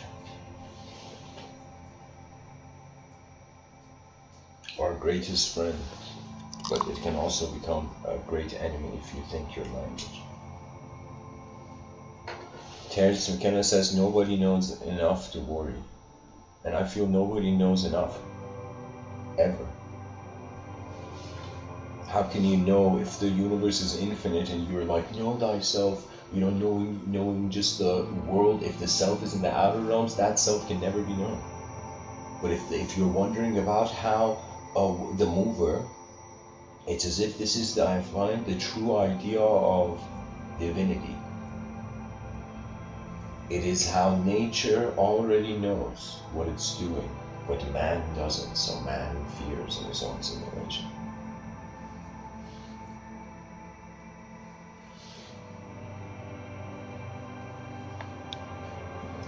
I will read a few more Papaji quotes.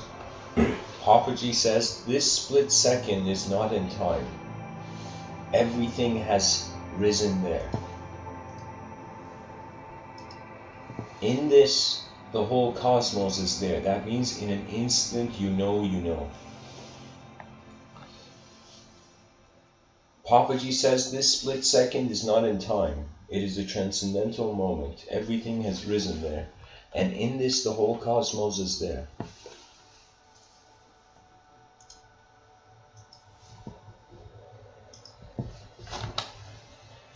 Papaji says the whole manifestation is just a notion. Objectified mind. Nothing else. Unless we are aware of this mind, there can be no peace.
Papaji says the self contains everything.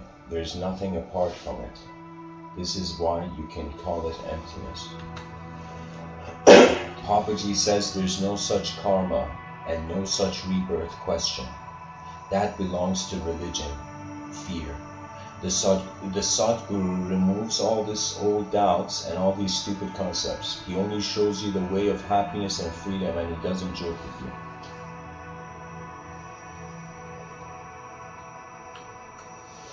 When you have rested, the outgoing tendencies of the mind, then satsang will take place. Instant of an instant will be enough for you to realize your own self. Oh, excuse me. When you have rested the outgoing tendencies of the mind, then satsang will take place. Instant of an instant will be enough for you to realize your own self, and the self S is in caps. Papaji says you are this precious moment, presence itself. That means you are this moment right now. Everybody's being their moment. A round of applause for all those beings being their moment. We have presence, you know, in the room. Presence is in the room of presence, you know. Papaji says, where do you get in this power to do anything, even to think, even to understand? Only this you have to understand, and you have got to do nothing. You see how long you can do. How long? 80 years? 90? That's all. After that, everything will return to quietness. Papaji says postponement is the mind. Mind is the past. Mind is manifestation. Manifestation is samsara, and samsara is suffering. You have to choose and decide what you want, and you have to choose in this instant of time, not later on. In this instant, look at your own self.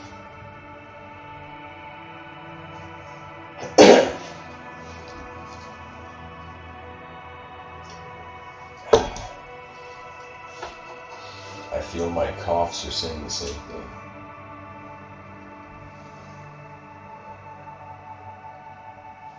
If you allow this moment to slip, it will become the past. Don't allow it to slip. That means notice your presence in this moment. And let your soul know when it's enough.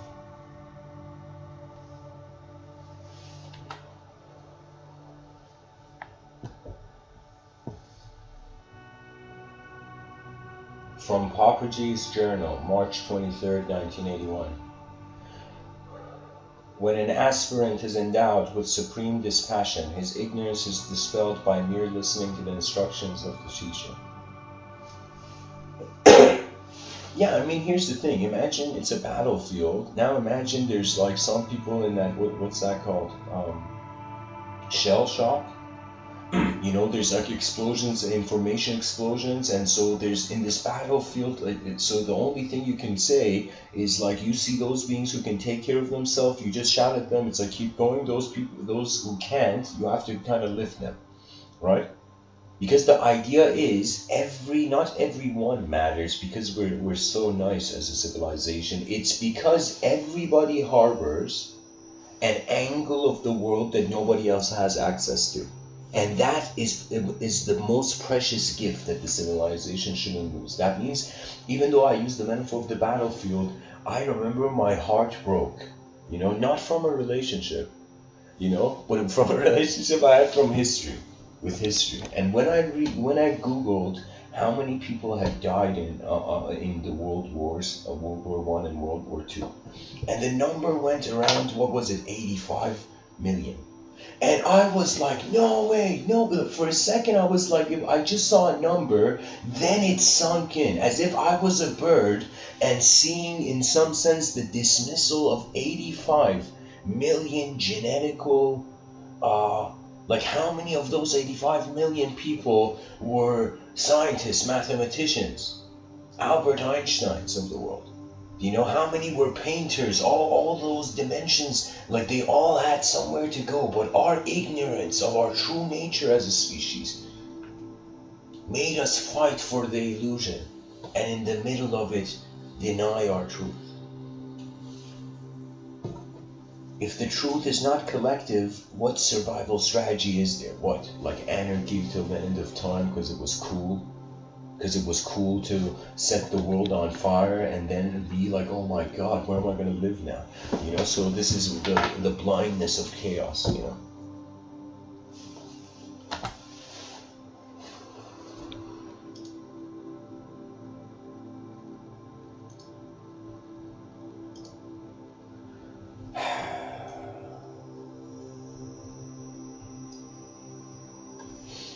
The world is an opportunity to interact with many systems. Because our ancestors lived conceptually, they lived as a concept to themselves, we have to honor concepts. That means to honor your ancestors doesn't mean behave like them. It means see what they were looking at, try to see what they cared for and care for that, right? And most ancestors, let me tell you, regardless of all the different ideological systems, human beings, think about it. If a person is on an island, a volleyball becomes a best friend, right? If a person is on an island long enough. So now imagine the planet is an island, and so if a person goes towards humanization as the most intelligent activity, right? We are social creatures because there's nothing greater than that to do. It's like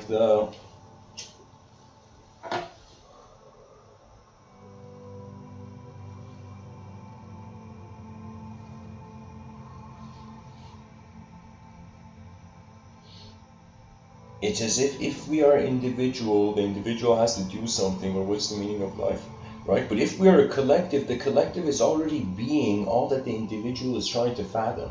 So when we tap into the side of the coin where everything is being, so check this out, how hilarious is this?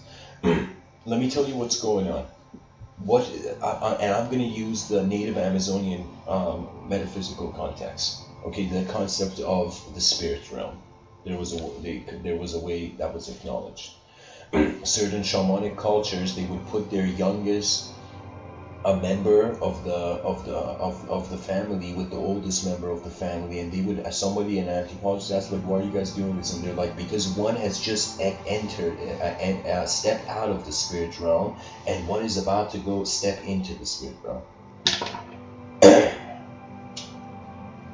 So now imagine there's a spirit realm. So check this out. Earlier I said yin yang universe. So just for a second, fathom this. One side of the yin yang symbol, we have the notion of a physical world, and the little circle, the white circle, and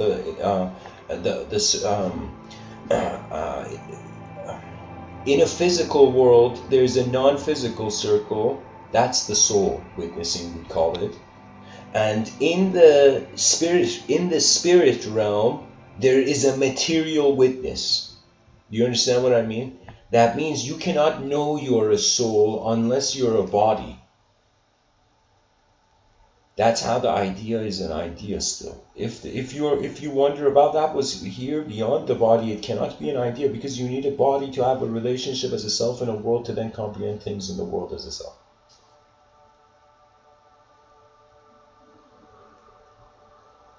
So I'm saying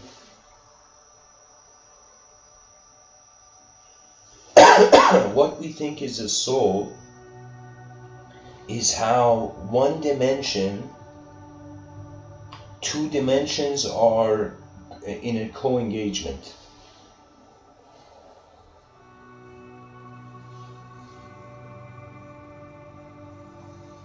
The spirit realm is looking through the eyes of the material realm.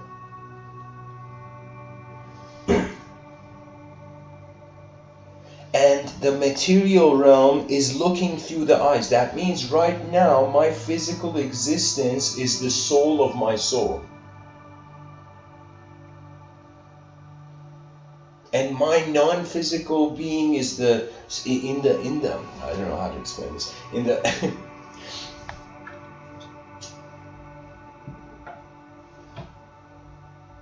In the spirit realm, you are a material witness. In the immaterial realm, you're a material. Your soul is material. In the material realm, your soul is immaterial. So that means we think we are the visible in the invisible, or the invisible in the visible. But what is going on is there is no such thing as creatures. There is just dimensions communicating. We are the communication between worlds. I feel this is a potential. Let's see this as a theory, though. See this as a communication between worlds theory. Mr. Within's communication between worlds. Let me tell you why. Because if it's a communication between worlds, and if it's also intelligent, both the religious narrative and the secular narrative are correct. They just touch the elephant from different sides of the elephant. The elephant in the room. So anyways, the Logos authorizes its explanation through trust. Pretty much you could see life as even as a binary strategy. Let's say you're a tired soul staring outside of a window. So the strategy is effort or no effort. That's it. If you can find something where your effort can activate, you suddenly you find something important, you'll automatically have energy. The mind will just bring it. There's like so much dormant reserves of energy.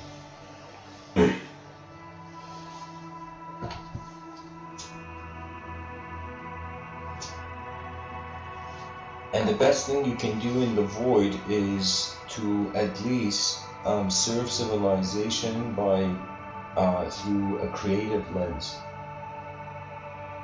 Because just think about it. It's like, do we want to be in a world where everybody who's being born into this world is just being like us? Or do we want to be in a world where everybody we want to see all the new types of human beings that are going to awaken, you know?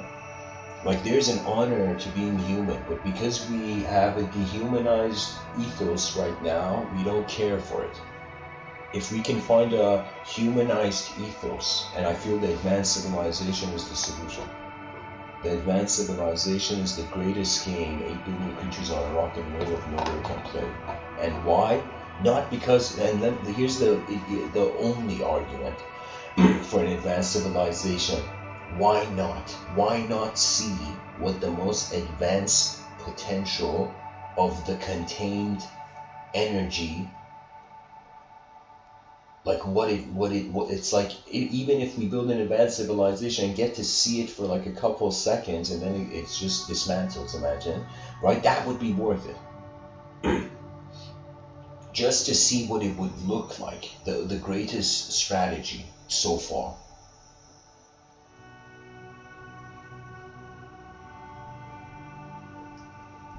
That means in the future, people, let's say somebody is depressed openly, okay, and human beings, the advanced communicators are going to be offended by this, you know. It's like how dare you stand in the shadow of humanity's greatness, you know? So so what I'm saying is, like, I don't know. Nature goes forth whether we have reasons or not. It changes whether we have reasons or not.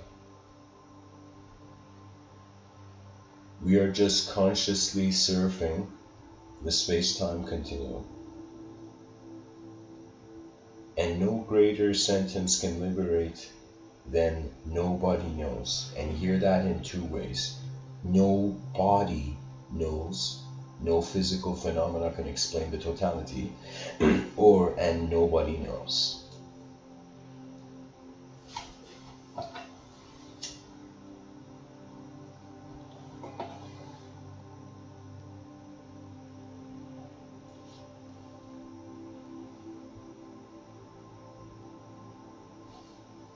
I feel like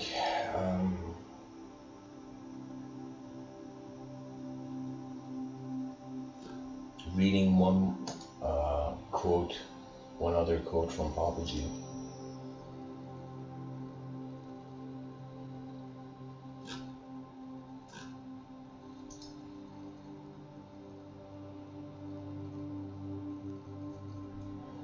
Just be quiet.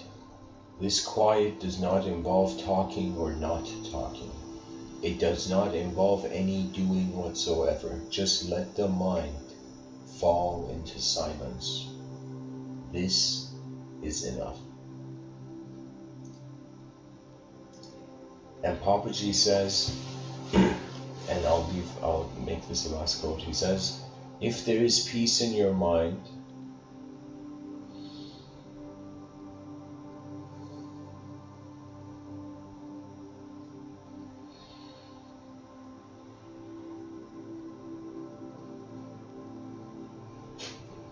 if there is peace in your mind, you will find peace with everybody.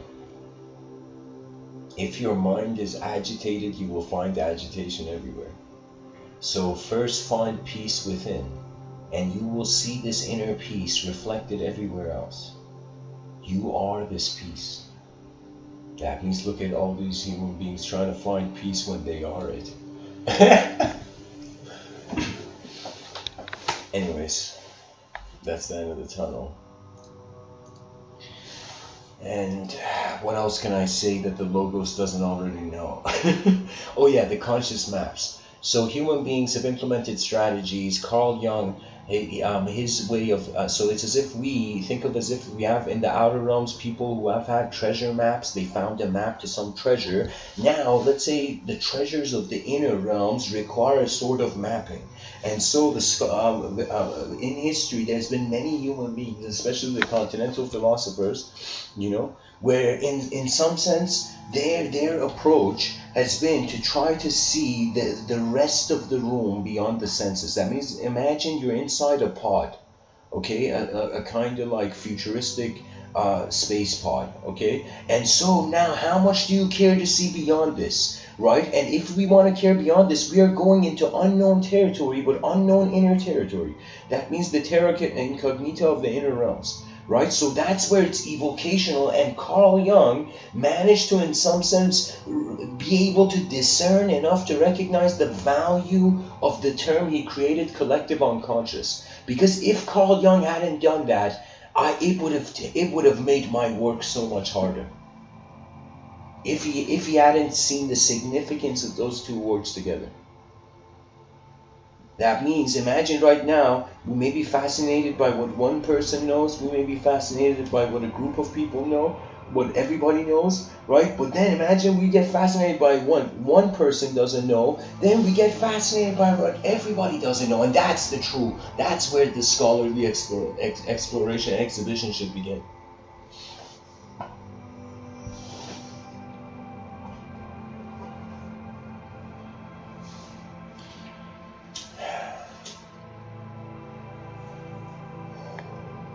In a world of lies, let truth walk gently. It has been the strategy of the bewildered brain to the void, to try to map its full context beyond the sensory range.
Okay, so I want everybody who's listening to look at the video like the wallpaper. I'm going to show you a picture that's incredible. This picture is reality. Please keep this in mind, because every magic show you've been in, the person, the magician knew this. This was the trick they were pulling. So this is one of the most incredible, you can say, so far, how far our species sees itself, its sight. So you see, there's a visible light spectrum. Look at how all that visible light spectrum is just coming from that. All the other stuff, we don't see cosmic rays with our eyes, we don't see gamma rays, we don't see X-rays, we don't see ultraviolet, we don't see microwaves, we feel microwaves, definitely. You would stand beside a microwave and you feel like an alien's invading you, you know? Like, you know, so, but then we have radars, you know, we don't see these wavelengths, right? And it has to do with the wave, what's the proper term? The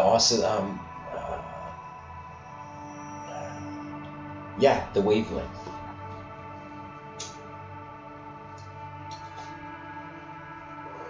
Its curvature. How fast it's moving. It's like we see how fast particles move, then we see how fast waves move. And a certain speed of how waves move is providing a strange opportunity of human beings to have a sight for, like, I don't know, a lifespan of like 100 years before Elysium becomes a reality. Before immortality becomes a reality, let's say. So this is the limitation of our sight.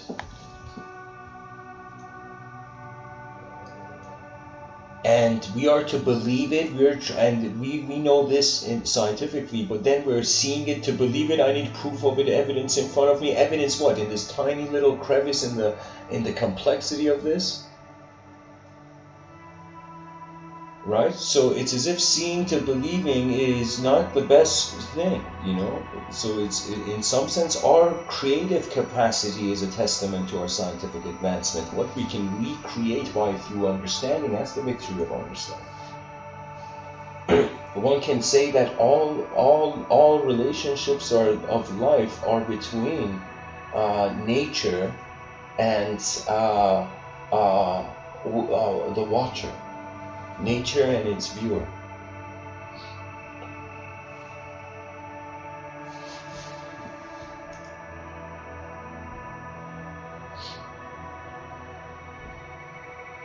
So the logos is, imagine if the logos is just beyond. Imagine there's like aliens are here and they're all laughing and they're like, they don't see us because their perception is so tiny. You know? And some let's say, you know, hilariously, let's say shamans, they're like, yo, the gods are laughing, I don't know how to interpret this, you know? And the gods are like, oh no, don't worry, it's you guys don't understand, it's an inside joke. An inner realm, you know.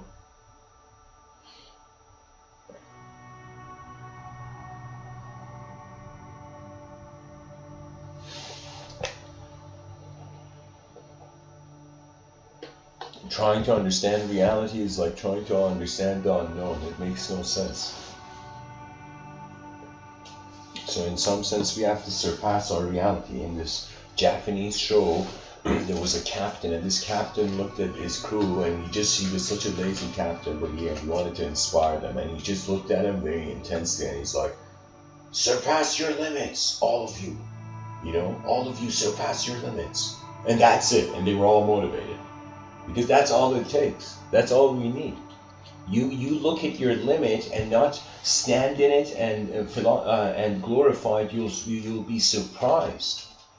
You'll be surprised how far you can go if you just will it, if you pilot, not settle down into language. Because it's hard to watch, right? That means it's hard to watch ideological, like after idol worship, the era of idol worship began, and up to 2020 I declared its end. Because I noticed a pattern that I'm like, okay, it's 100% we can say in the future we're all gonna wake up from language.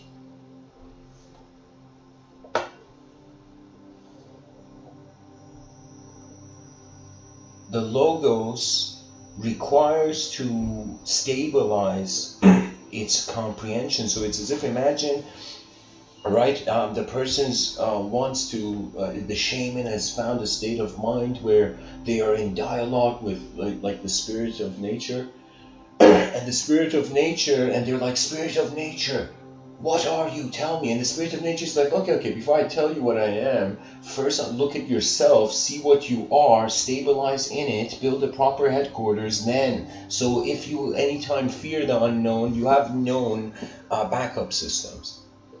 Right? So the logos is not done.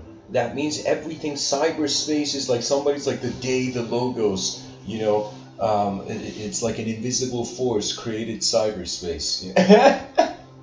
And we'll be like, no, it wasn't an invisible force, it was like visible programmers every day working, drinking coffee, you know. And now imagine that cyberspace simulations happen, and children are born in that simulation, and that children are like trying to have a metaphysics. There's like, they're gods to our realm, the gods like Mount Olympus, da da da da da, but it's just like a programmer eating coffee, you know, drinking coffee, you know.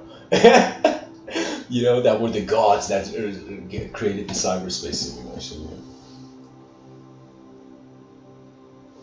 Is this on mute? I don't know. Okay.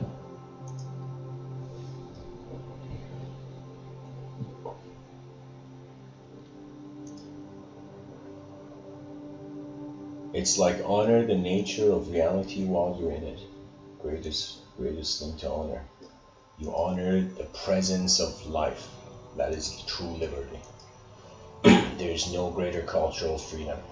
The greatest cultural freedom is for every human being to realize they're a human being before any language becomes war paint on their face, you know.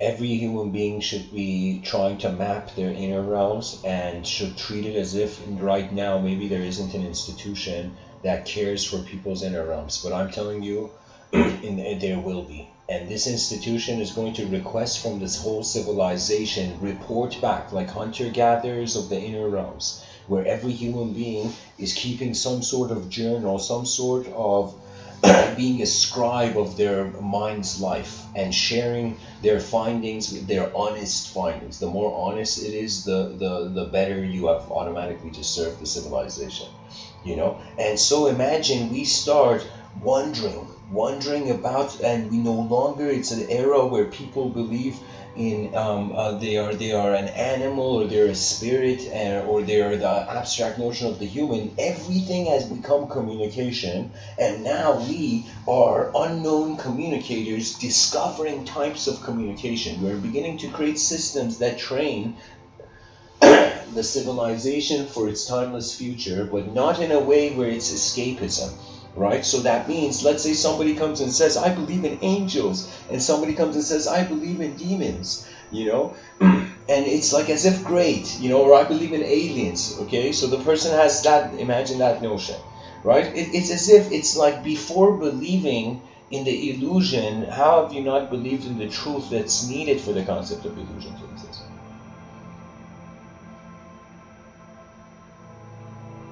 In the future, there will be a kind of pure thought supernova explosion. There's just going to be human beings realizing the world is updates by their engagement. That means the birds and the birds and the squirrels, you know, they're not going to build an advanced civilization. It's only with these hands that we can.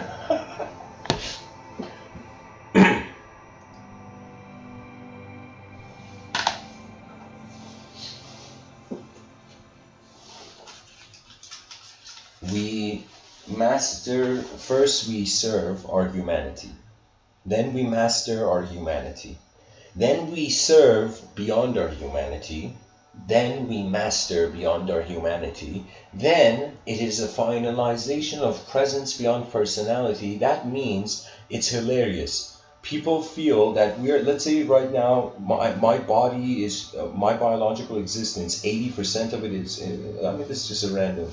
Okay, let's say, there's a person, you know, this abstract person, and 80% of their body is involuntarily happening, 20% is consciously happening, okay? Now, imagine this conscious 20% that's conscious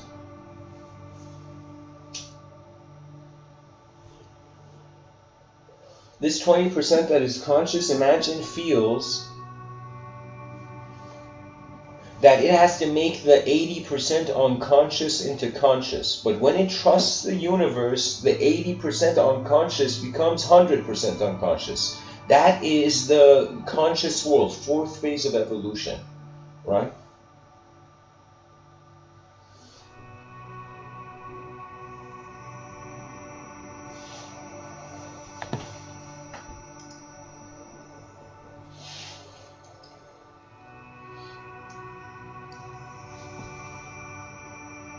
So anyways, let me see a quote from Heraclitus about the logos, like I have to share that. Heraclitus, logos, quote. Don't let me down, Google. He said, Heraclitus says that the logos, in quotations, is unwilling and willing to be called by the name of Zeus.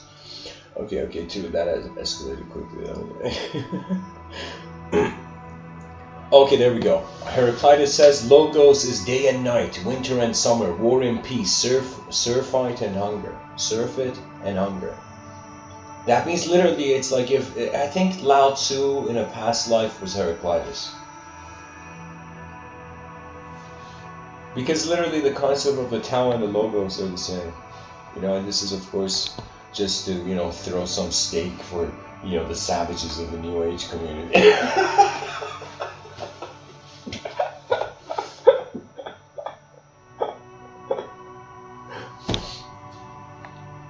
Oh man, this episode may appear it's out of control, but that's an optical illusion.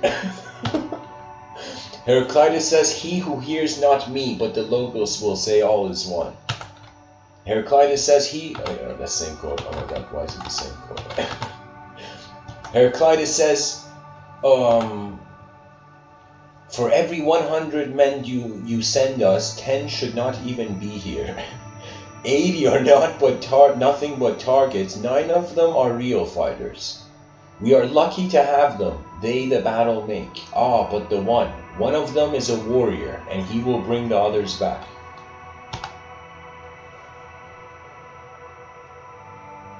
Heraclitus, this is I don't know, just something written. It's not from Heraclitus, but it's about Heraclitus. It says Heraclitus argued that the music of this episode needs to change.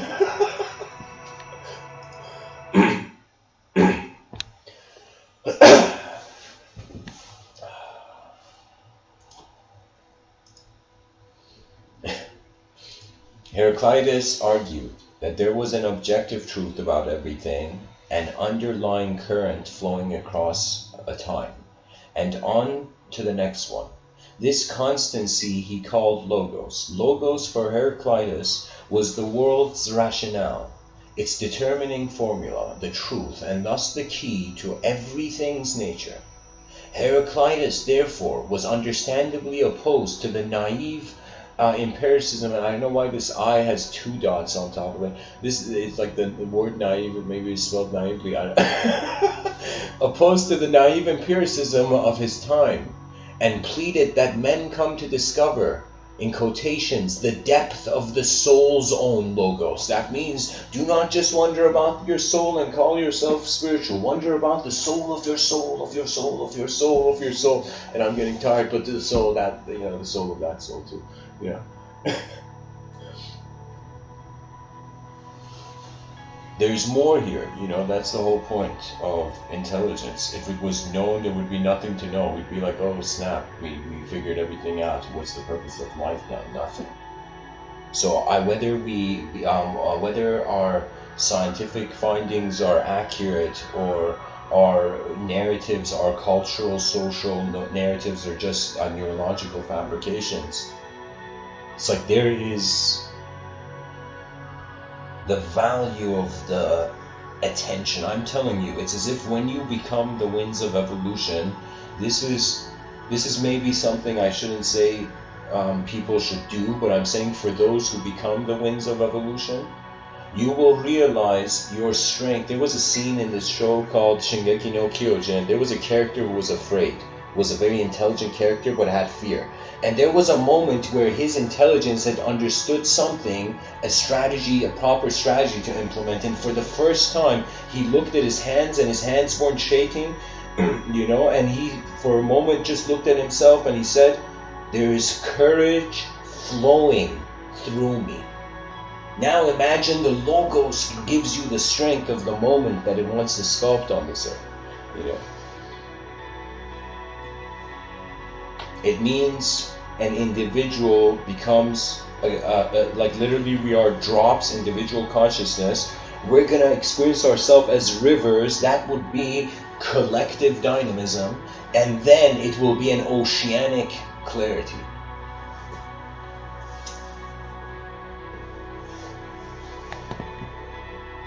Human civilization has not failed. It just has noticed it was in a game. That means the failure woke up the giant. All the hopeless views of our future, it's like all the anguish, it's all there to wake up the giant within.